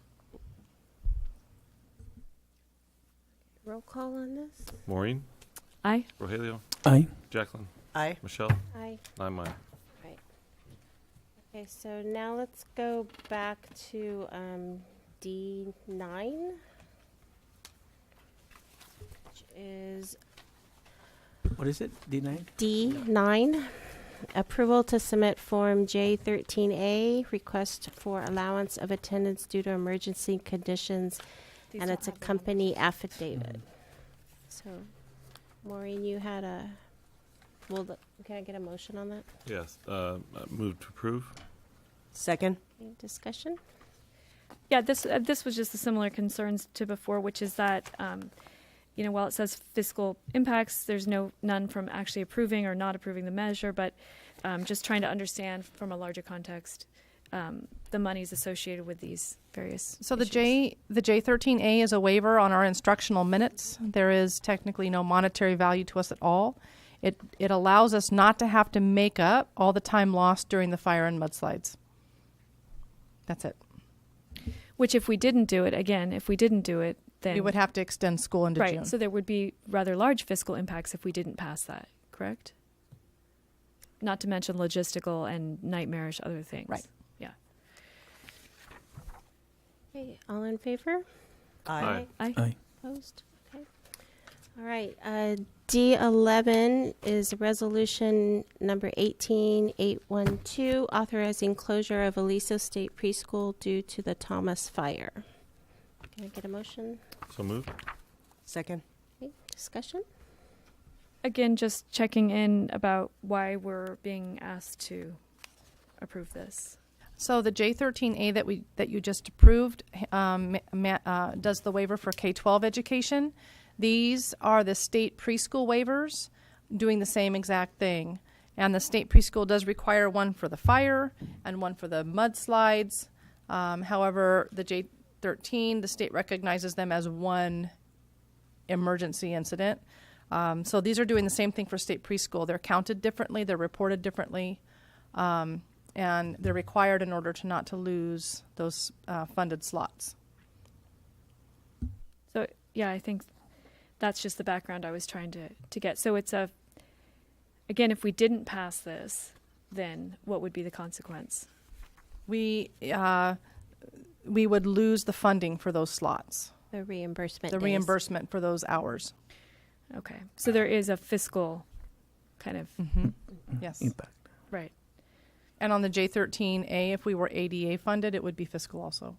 Well, there's no fiscal impact if we approve it. If we don't approve it- approve it, there is a fiscal impact. Right. If we Right. don't, there is. Right. I think what helps me for the background information is just to kind of understand the costs associated with the whole piece. Because right now in the background information, there's no explanation of how costs would increase if this wasn't approved. Does that make sense? But you're asking staff to project something that we don't have No. to They're do. saying this is a form required for us to reimburse our costs associated with our extensive costs associated with. No, just to this one's not. This is only to get reimbursed for the hours that we're paying our staff for the time that they didn't work because of the closures. Right, and we're trying to get that money back. Yeah. So it doesn't state that here, though. We're not getting our money back. We're trying not to lose the money. Okay. I think you were saying you just want more detail in the background. Yeah, I think Okay, I that's fine. think that maybe fiscal. If you look through these, basically, there's never fiscal or curricular impact indicated. It almost always says none on these, and yet when you push it a little bit, or if you understand it a little bit better, you understand that there is actually a financial piece involved, and it's just because we're charged with understanding all policy and fiscal decisions made by the board, it's really important for us to understand how this thing affects our finances, and I don't clearly understand that just from this. And because it's in the consent agenda too, you want to be able to just read it and not have to pull it out and, spend more time on it. So it should be stated as possible fiscal implications. But Or I don't know, maybe that needs to be reworded on the cover. You can figure it out, Diana, We'll on the take care of cover it. sheet, yeah. I know exactly what you need. We'll take care of it. Thank you. It's a resolution. Oh, resolution. Okay. Maureen, Aye. Rogelio, Aye. Jacqueline, aye. Michelle, Aye. I'm aye. D12, Resolution 18-813, authorizing closure of Aliso State Preschool due to the Montecito mudslides. Can I get a motion? I So move moved. to approve. Second? All right, discussion? All right, I won't belabor the point, Okay. but same idea. Yeah. roll call. Maureen, Aye. Rogelio, Aye. Jacqueline, Aye. Michelle, Aye. and I'm aye. All right. Okay, we're going back to H4, which is gifts, grants, donations. And we're being asked to accept the following donation valued at $200 from Gigavac Inc. Did I say that right? Yep. For Carpinteria High School Associated Student Body Swim Club. And the donation is $200. $200. I thought it was an item. Okay. Great. Okay. H6, district-owned Baylord. And Wait. We got a motion to Thank approve you. it. Yeah. So I move to approve with gratitude. Second, All in favor? Aye. Aye. H5. Thank you. I'll get it. H6, district-owned Baylord. H5. H5. Didn't we just do that? No, we did H4. Gigavac. This is Rotary Club. I don't have that on my. There it is. There it is. Got it. Okay. The board is asked to accept the donation of musical instruments, music books, and instrument supplies from Rotary Club of Carpinteria to the Carpinteria Middle and Elementary School Music Program. The total value of this year's donation is $10,500. Move to approve with gratitude. Yeah. Move to approve. Oh, sorry, a second. All right. All in favor? Aye. Aye.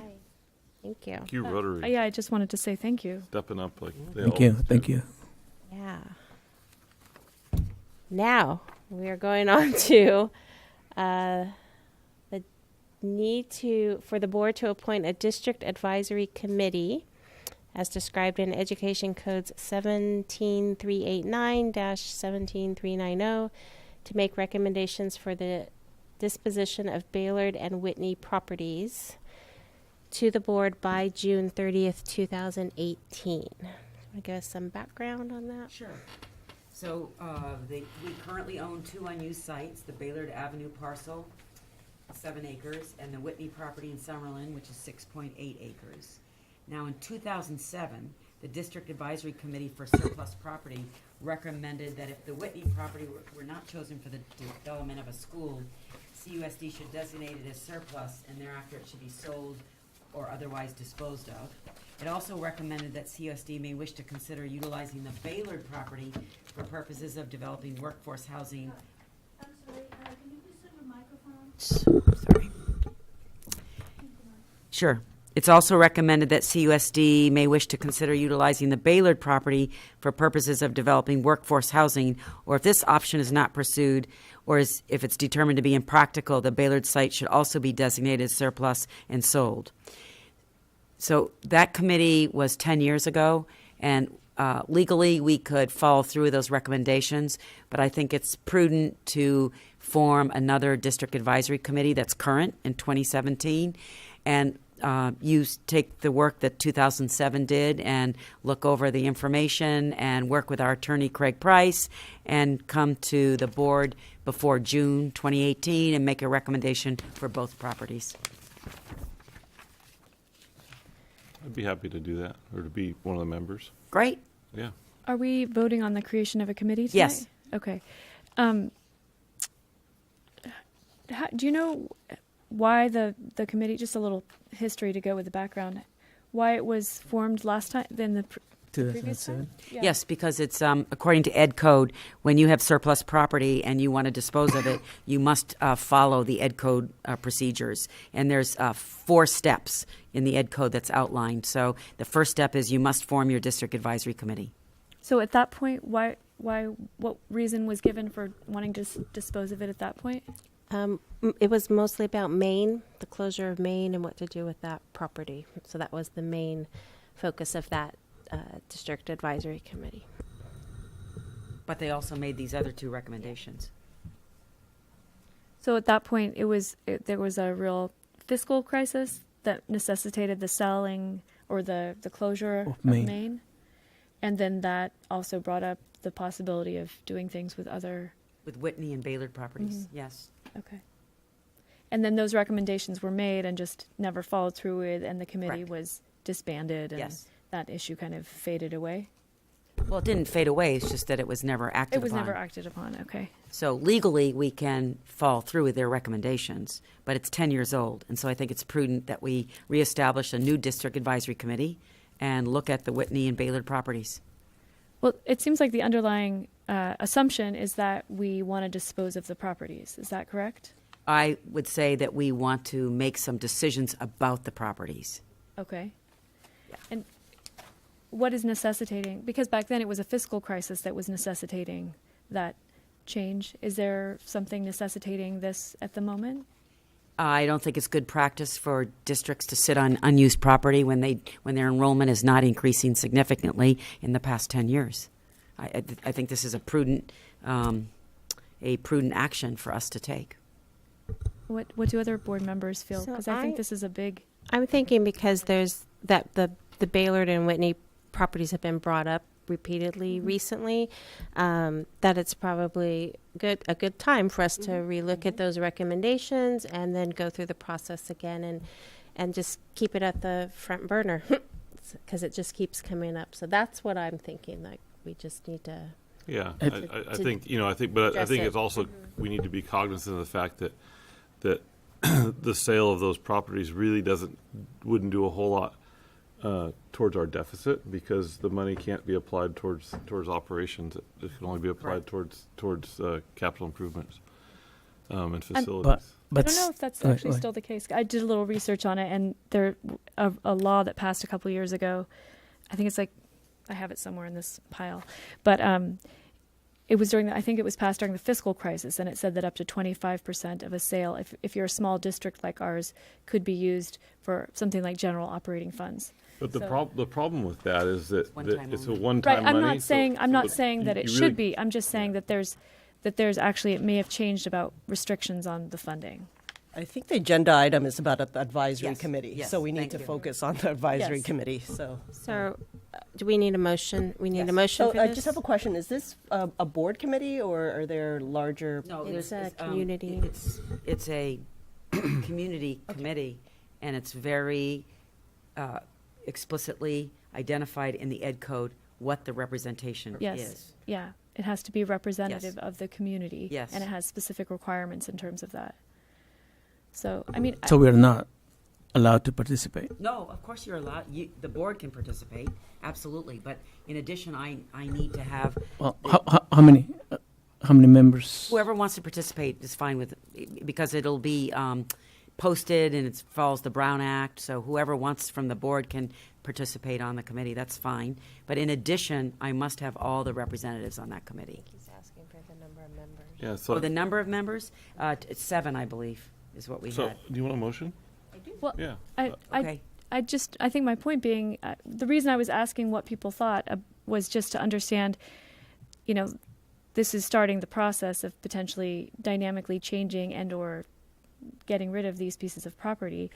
And I haven't heard a clear discussion of why there's no need to do it now. It's just sort of a, Yeah, I think we just need to The vote agenda on it. item is very specific that we're just creating an advisory committee. Right, but Right we're- now, there's no but creating the- advice yet. Well, but So you you're create a committee to dispose of the property. nope, No. nope, Because not 10 at years all. ago, It's an they had a advisory and they committee to didn't look dispose at of the it. property. Okay. See, So- that's what I would take a look at. Is 10 years ago they had a committee and the property didn't get disposed. But it was because of a fiscal crisis then, and it was also to close. So main I don't think we school. should make any assumption of what the advice we're going to get, right? Because this is just to create an advisory committee. So But there That's has to it. be a reason for creating. Like you So- don't. We could have created an Per- advisory it's per ed committee code, though. years It's ago. per ed code. No, but like It's been 10 years. yeah, it's been 10 years. Yeah. So Here's you don't here's have to yeah. have it now. Here's But my the motivation. question is why now? Sure. Here's my motivation. In looking at all the district assets, and I see that we have 2 unused properties, and I see that our enrollment is not increasing. So typically, when you're leading an organization, you want input for the future on how to use those properties. So that's why I'm recommending that we begin the process of our district advisory committee. In addition, for the last 6 months, at 4 board meetings, it's been brought up. What about the Baylord property? We want more information. So I appreciate that, and so we're responding that in order for us to find out more information about it, that we need to form the advisory committee. Correct. So I think that's a good Well, place to actually, start. it's on the agenda, future agenda Yes, items, yeah. Baylor Exactly. property future plan. Yeah. So I think this is a good time to get started. Right, and it's also. I mean, we do have the option of not starting the committee. Yes. And that's what I was trying to discuss, is not to get ahead of ourselves, but just to say, look, if we start the committee, that starts a process. I think Well, I because- think we don't have to take the recommendations of the district advisory committee. we It's don't. just a formation to start having the conversation. So just to kind of move us along, can we just Yes. have a motion on? I move that we approve the formation of a district advisory committee. Second.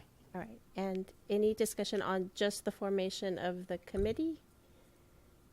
Not on the property necessarily, just the committee? I guess I would just want to know the timeline of when, I mean, how quickly can we get a group of people together, or how quickly would we want to get a group of people together? Well, it'll be within the next month because we need to get started because I'm hoping we can make a recommendation by June. Okay, so it's a fast-moving committee. We'll have it That's the formed within a month. recommendation. Okay. Okay, let's take a vote. All in favor? Aye. Aye. Aye. Any opposed? Okay, great. All right, we're moving to Measure U. Item I1, TVs and iPad stands for classrooms. The request is to purchase and install 115 70-inch commercial-grade TVs, purchase of the stands for the iPads, and document cameras, which will be paid for with Measure U funds. To your left, if you'd like to take a look. Oh. Those are the teacher technology stations. Very fancy. All right, do I have a motion? I move to approve. Second? Any discussion? Question, and that total amount of the TVs and the stands.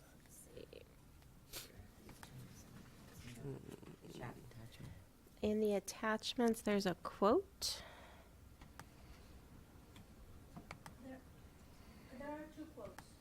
Yeah, that's what I noticed. Yeah. So which one is So it? it looks like for the TVs, it's $196,454.50, and for the mounts, it's $24,536.40, with a total of $261,462.69. That's with a $76,000 discount. Yeah. That's for the TVs. And you were asking about the mounts also? Mounts for 14,000 and change. 14,000 and change for the mix. Okay, so we have a motion and a second. All those in favor? Aye. Were we going to have any discussion? Oh, I thought it was just a question. He Oh, just okay. said a question. Okay. Yeah. No, I just wanted to express my deep appreciation for all the process and the work that went into gathering this quote and the clear need for these things. I just cannot stomach paying these down with a 40-year credit card.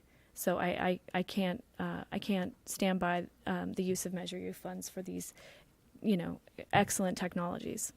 Right. So all in favor? Aye. Opposed? Nay. Nay. 3-2. Okay. I2, the board is asked to approve the contract with North American Technical Services for the DSA in-plant inspection of the Gen 7 modular classrooms at the Catalino Elementary School. Yay. Cost for the proposal is $15,100 and will be paid for using Measure U bond funds. Can I get a motion? So moved? Second. All right, discussion? All right, all those in favor? Aye. Aye. Aye. Opposed? Oh, sorry. Aye. So 5 ayes. Okay, thank you. All right. Next item, I3, the board is asked to approve the completed contract for the grease interceptor replacement at multiple campuses, Aliso, Catalino, and Carpinteria Middle School. The completed construction contract amount is $169,130 paid for from Measure U bond funds. Can I get a motion? So moved? Second. Discussion? Okay, all those in favor? Aye. Aye. Aye. Opposed? Okay. I-4, the board is asked to approve the completed contract for the interim housing project at Catalino Elementary School. The completed construction contract amount is $579,411, paid for with Measure U bond funds. Can I get a motion? So moved. Second. Discussion? Okay, all those in favor? Aye. Aye. Opposed? Okay. All right. I-5, resolution number 18-814 of the Governing Board of the Carpenter Unified School District, support of applications for eligibility determination and funding authorization to sign applications and associated documents. Can I get a motion? So moved. Second. Discussion? Yeah, I just would like to hear more about why this is needed. Sandy? Yeah, come on up.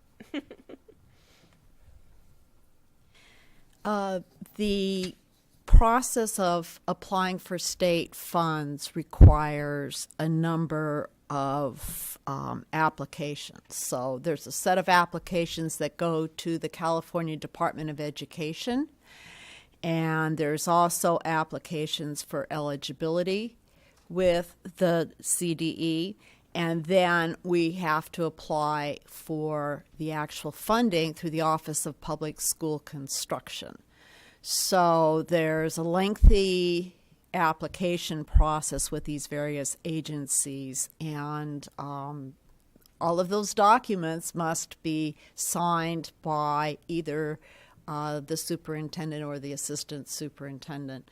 So the reason we have to do it is we have to be able to show through a resolution that the board has approved the authorization. It's very similar to all of the other resolutions that you have already approved for other agencies and other applications.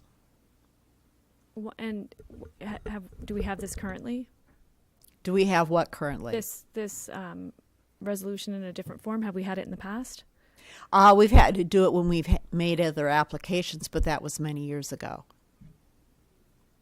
So we need this now because we're doing those applications. In fact, I'm working with school facility consultants right now on an application for new construction funding for the Catalino modular classroom project. So what this does is it allows staff to sign documents with the state so we can get matching funds. That's essentially what it allows to do. So if we don't have the resolution, then we can't staff can't sign documents that would enable us to qualify for state matching funds. okay. Okay. Any more discussion? All right, so roll call. Maureen, Aye. Rogelio, Aye. Jacqueline, Aye. Michelle, Aye. I'm aye. Okay, I-6 is the Citizens Bond Oversight Committee meets quarterly to order to fulfill their obligation under Prop 39 for oversight of Measure U. And one principal duty is to review expenditure reports to ensure that bond proceeds are expended only for the purposes outlined in Measure U. So there are several reports. Didn't Maribeth? Do we need to do anything with those? Maribeth. Is this an action item? It doesn't say to approve. What we've typically done is we're giving you, as the board, copies of the same reports that we provided to the Citizens Bond Oversight Committee at their January meeting. So this is for information purposes only. It's not anything that you are being asked to approve, but the committee approved it. Great. Thank you. Is now a good time to ask some questions about Sure. it? Okay. Are there other issues that other people that want to jump in? Go ahead. My questions are fairly general, so I'm not going to really drill down too much. It's obviously a lot of information to absorb and too much information to absorb in 4 days, so I'll give it my best. But just curious why in the columns, there's an initial budget, approved budget changes, and total budget. Why there's so many gaps with the initial budget figures? I'm not sure I understand what you mean by gaps in those figures. Are you asking me why are there changes? No, there's literally no entry. So maybe I'm just reading this wrong. I don't in know. order to Can understand I could pull up which report are you looking at? I happen to be looking at. Yeah, we can pull it Well, maybe that's not a good one. This is one. Aliso budget drill down. Okay, let's pull up Aliso.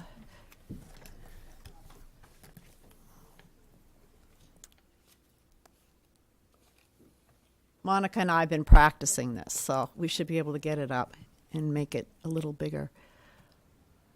Okay, so that's the Aliso drill down report. So when you're asking me about gaps, are you asking me in the initial budget column Yes. what that means? Yes. Okay, now I understand your question. That's great.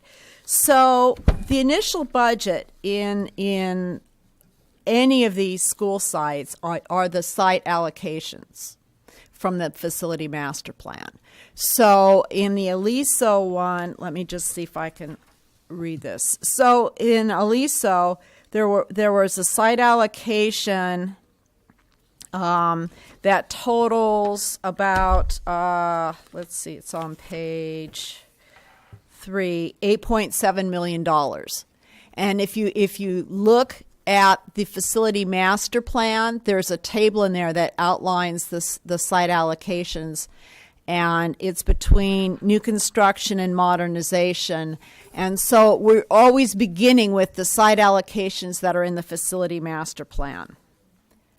Let me finish and then I'll explain. So when you look on the first page of the Aliso budget, you see site allocation of $5.1 million. Mm-hmm.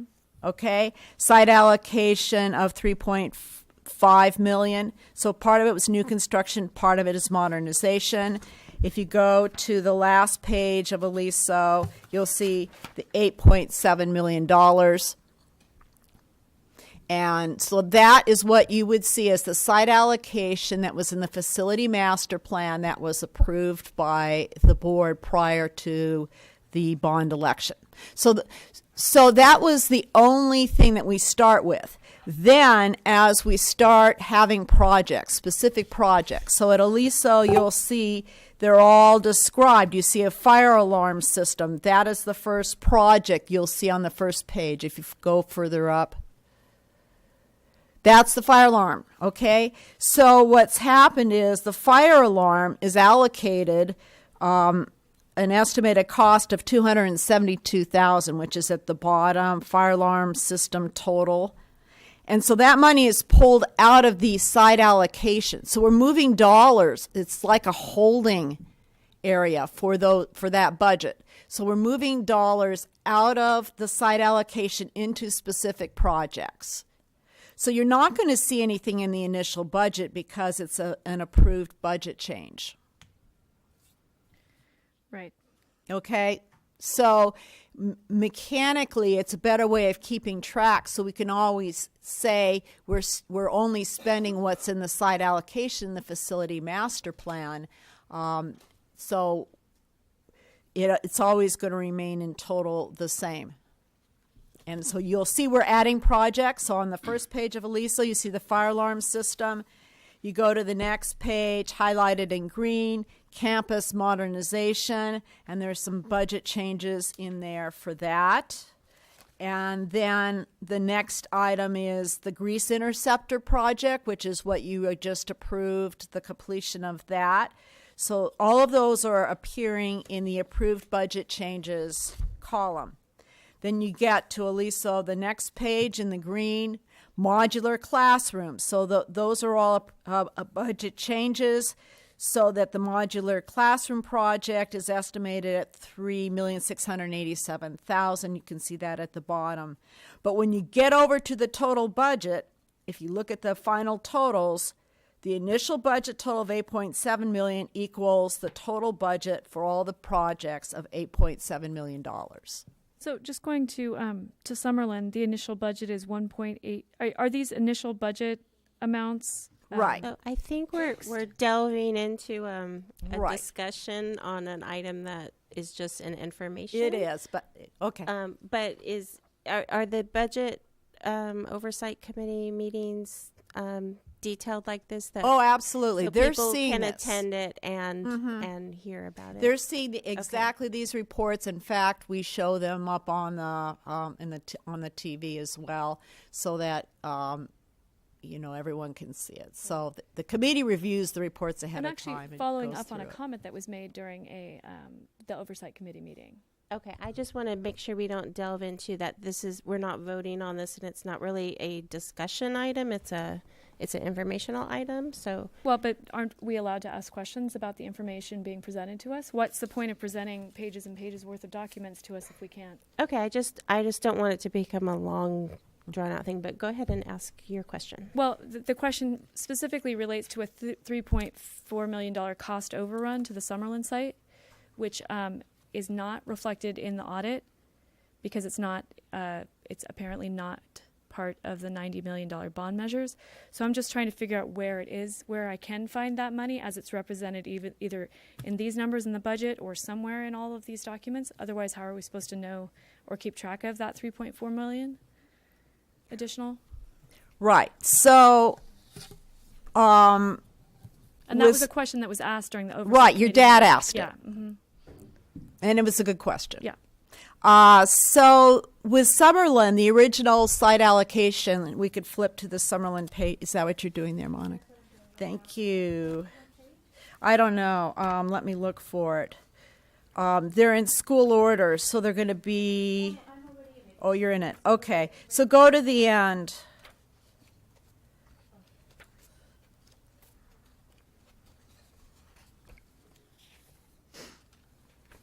So when you look at Summerland, actually, I'm having a little trouble finding it on my papers. Just a second. You said the question was asked at the oversight committee. Right. No, I remember what it is. I just The want question that my dad asked was the total budget for Measure U was $90 million. 90 million. But then he looked down somewhere else and it said $93.4 million. Correct. And he wanted to know. So it turned out that the $3.4 million was additional monies slated specifically for the Summerlin project. That was a board decision that had been voted on previous to my tenure, so I didn't know about it. And my dad wanted to know where those monies were coming from, that additional $3.4 million. And so apparently they're coming from two different funds. One being, So was that question asked and answered to your dad at the committee meeting? No, or? because, the follow-up question then is I went through the audit then and the report and also this information and have not been able to find a record of that $3.4 million. How can we keep track of it in terms of what we're Because- spending on a particular school site if it's not?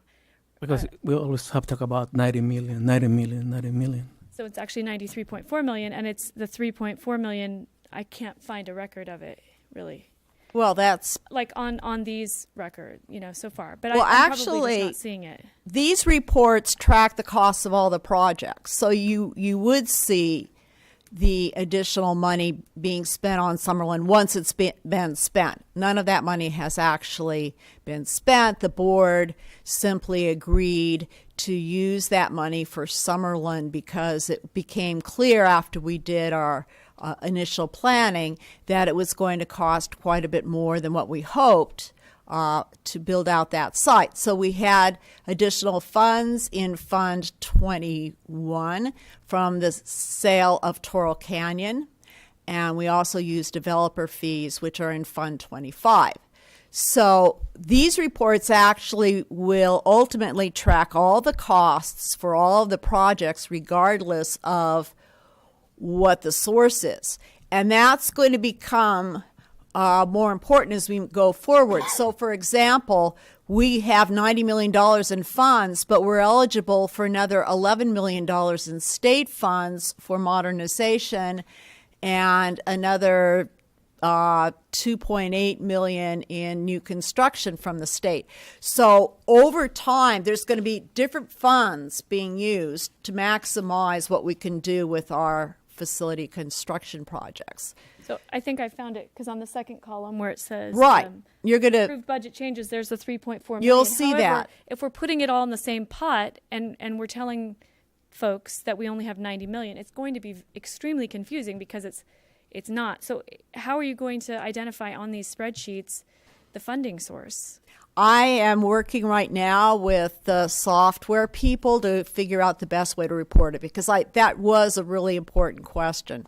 We can explain it. There are other reports that say we have this much money in bond funds, we have this much in developer fees, etc. So it could be done. But this report here simply tracks all the projects and all the expenditures.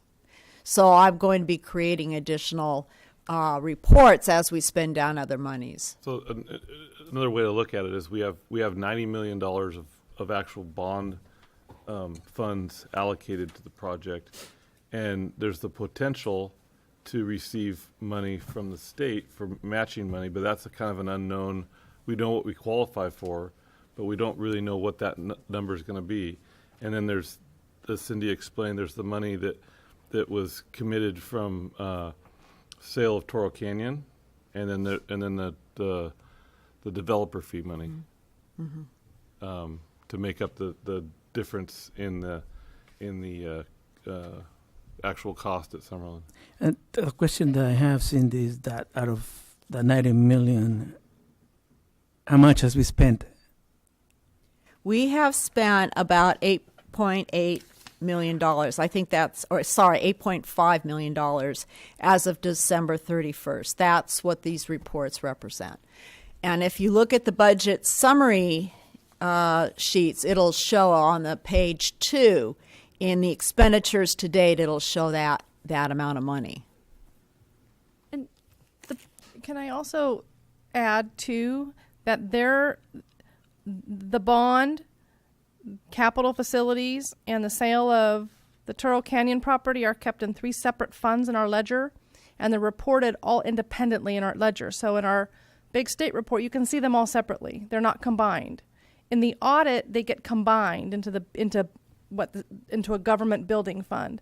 So it's hard in the audit to have that differentiation, but we do have the backup in the big report that shows you each fund independently, and they have to be tracked that way. But the audit says we only have 90 million available.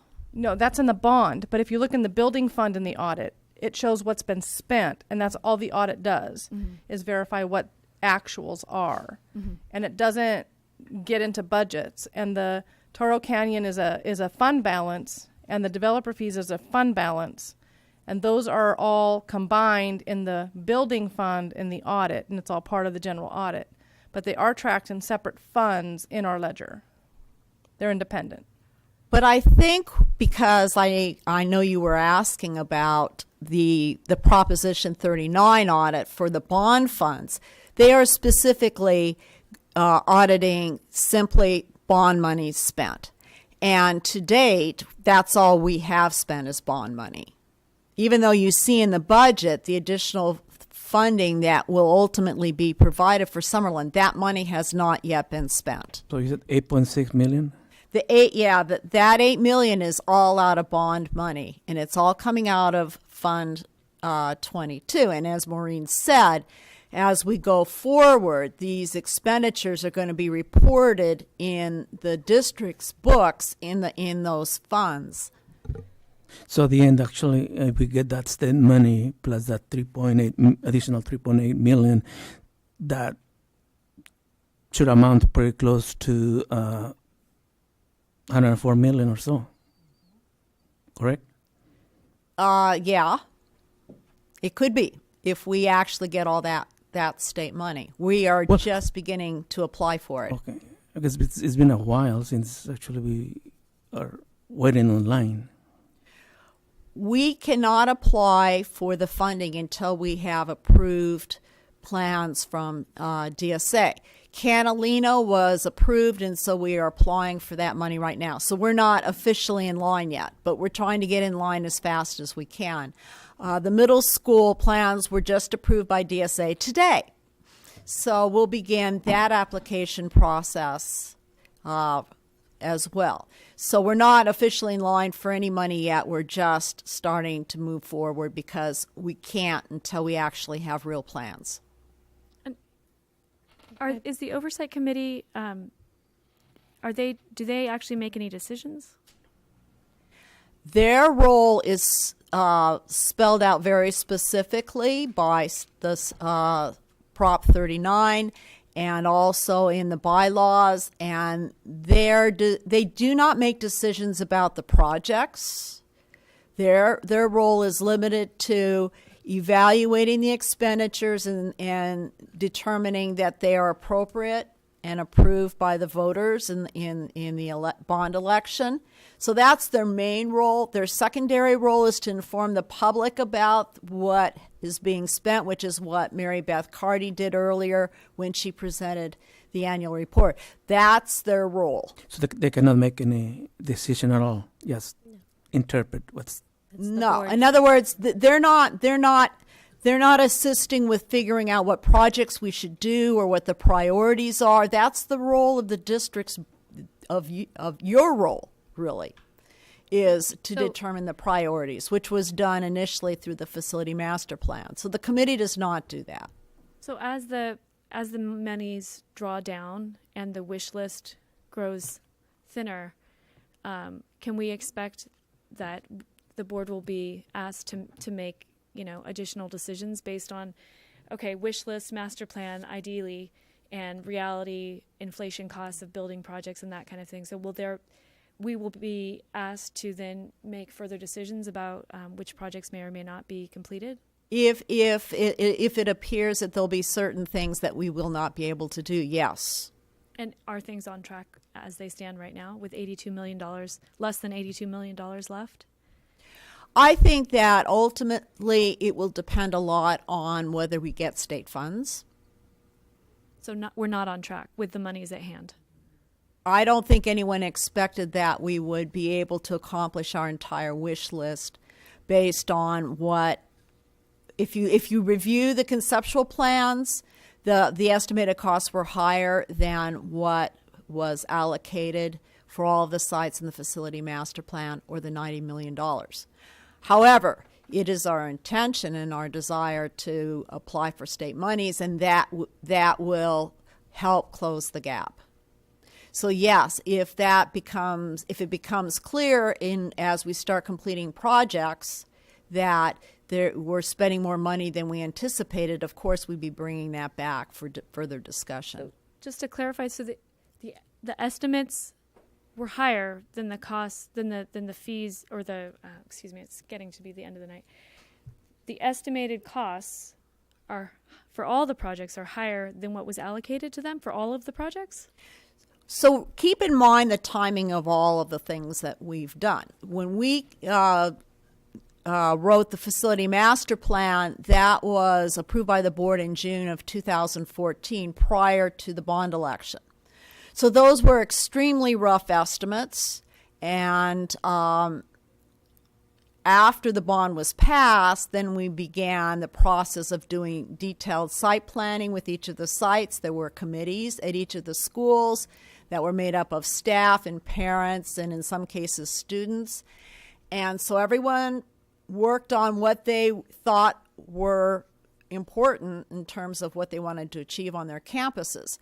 And then the architects worked on coming up with a little bit more specific estimates. And yes, those estimates are higher, and that is normal. Can I give a little perspective?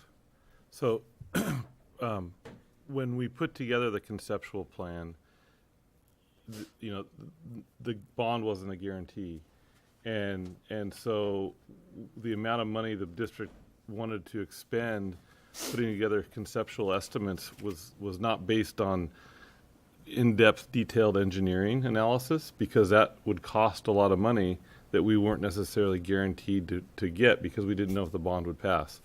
So the detail of the estimates was not as high as it is when you actually have the money and you go out and start analyzing each site.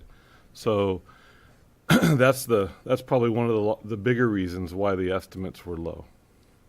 And also, remember when we were doing these studies, each project has, I think, 3 phases. So the initial phase, the chunk of the renovations are in phase 1. So I believe that was all adequately funded.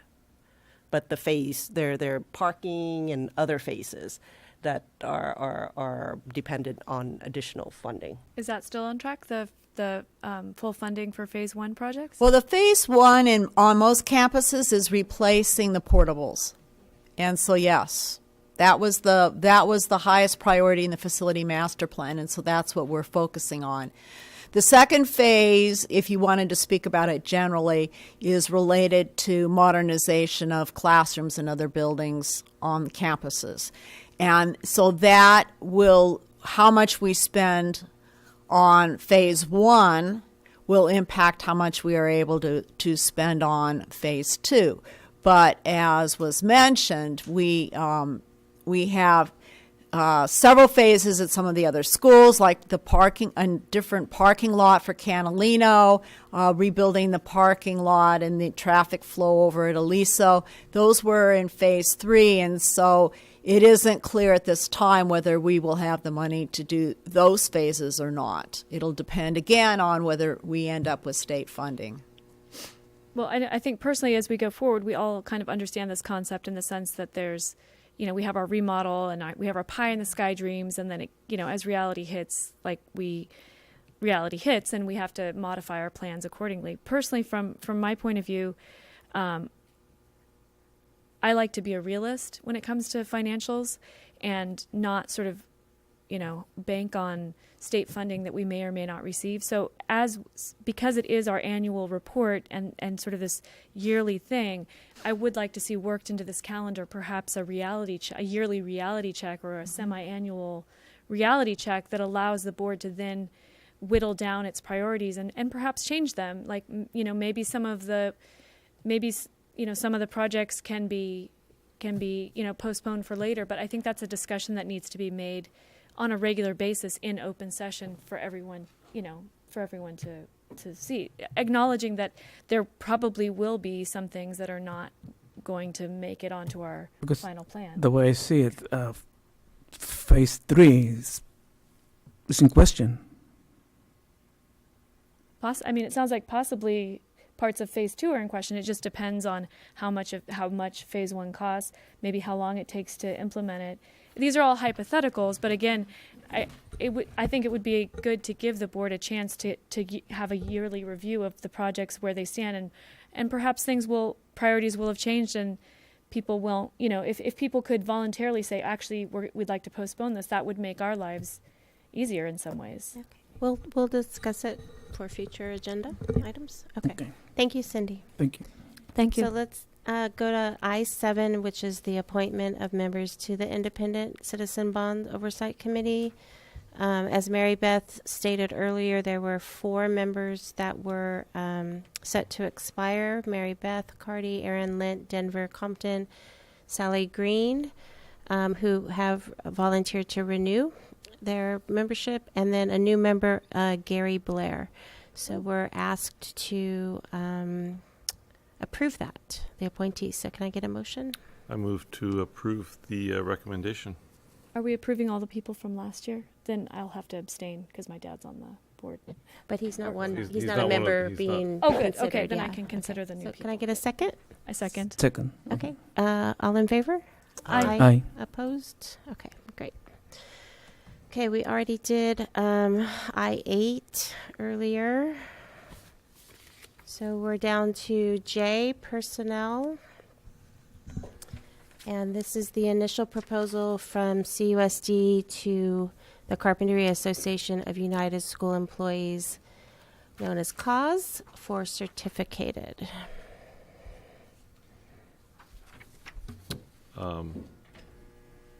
Would you like to read it?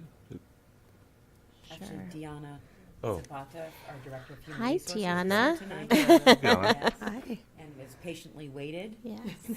So I'd like to ask her to present both of the attachments, and then you can. Great. Yes. Thank you. This year for the certificated unit, we will be opening 3 articles. Article 6, compensation and benefits. Article 7, professional day and responsibility. And Article 20, completion of meet and negotiation. A little bit more information about Article 6. The district goal is to collaboratively create a total compensation package that fully supports teachers and staff while meeting the operational needs of the district. Regarding Article 7, professional day and responsibility, we have 2 goals. They are slightly different at the elementary schools. The district goal is to equalize the number of instructional minutes across all grade levels at all elementary schools for educational equity. And at the middle school, the district goal is to provide 2 electives at each grade level in a 7-period daily schedule at Carpinteria Middle School. Article 20, which is on completion of meet and negotiation, the district goal is to open negotiations for all employees and community members during after-school hours.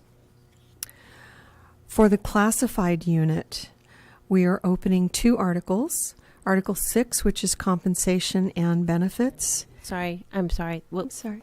That's a different agenda item, so... Oh, I'm sorry. It's I'm okay. so sorry. Is there discussion on the My apologies. certificated openers? I think it's really well thought out and straightforward, so thank you.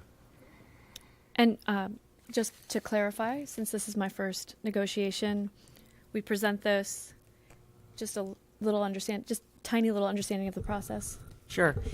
We present it tonight for information, and then next meeting we'll hold a public hearing, and the public will have an opportunity to respond. You'll listen to those responses, and then we will take a vote for the board to support our openers.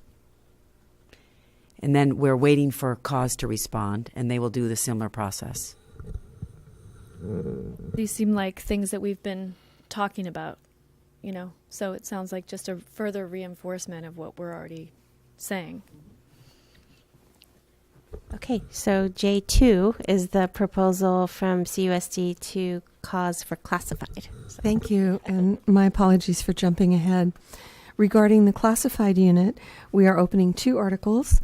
The first one is on compensation and benefits, with the goal being to, again, collaboratively create a total compensation package for classified that fully supports, that shouldn't say teachers and staff. It should say staff, since it's the classified, while meeting the operational needs of the district. And Article 20, completion of meet and negotiation. Our goal, again, is to open negotiations for all employees and community members during after-school hours. any other comments? Okay, great. We'll look forward to that moving forward. Okay, Kay, board communications. Maureen? Can you come back to me? Sure. Okay, thank you. Rogelio? I just want to say that I hope that we work together as a team, community as well, and that's why we're here, for the kids, and that's what we want, the better for them. Thank you. Jacqueline? I want to wish everyone a happy Lunar New Year. It's going to be the year of the dog, I believe. Is it Friday is New Year's Eve, I believe. So we'll be celebrating in our family, getting red envelopes out there to the kids. So happy New Year, everyone. Thank you.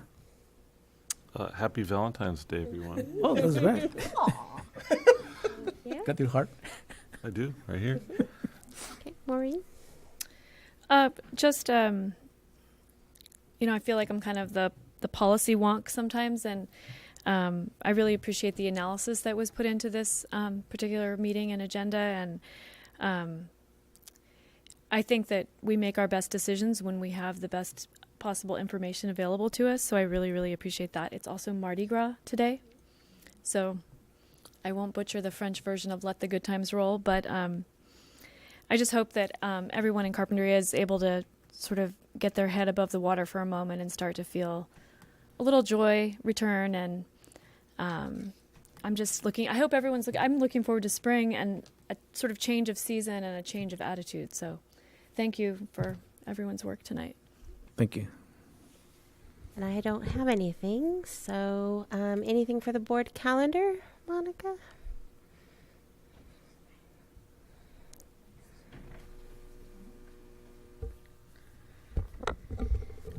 You were discussing just to add the perpetual special education expenses, which was already been here. I don't know if you want to add anything extra.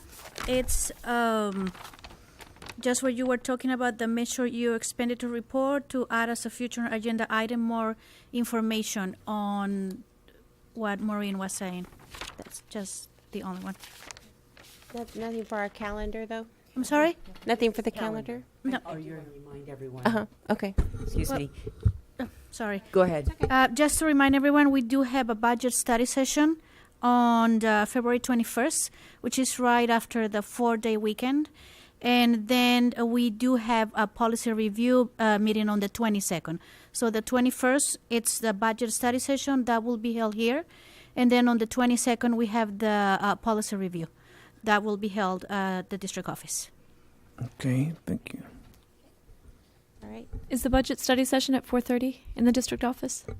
At 4, I believe. Oh, I'm sorry. The budget study session is here. That's at 6. At 6. That's at 6. Yes, correct. And at 4, it's the policy review. Okay. At the district office? Correct. Correct. All right. And any other future agenda items besides the ones we discussed? Okay. If not, then we are adjourned. Oh, Maybe just looking at drought tolerant landscaping. okay. We can put that on. Okay. We're adjourned. Thank you. On it. Budget study session is on Wednesday, right? So it's not.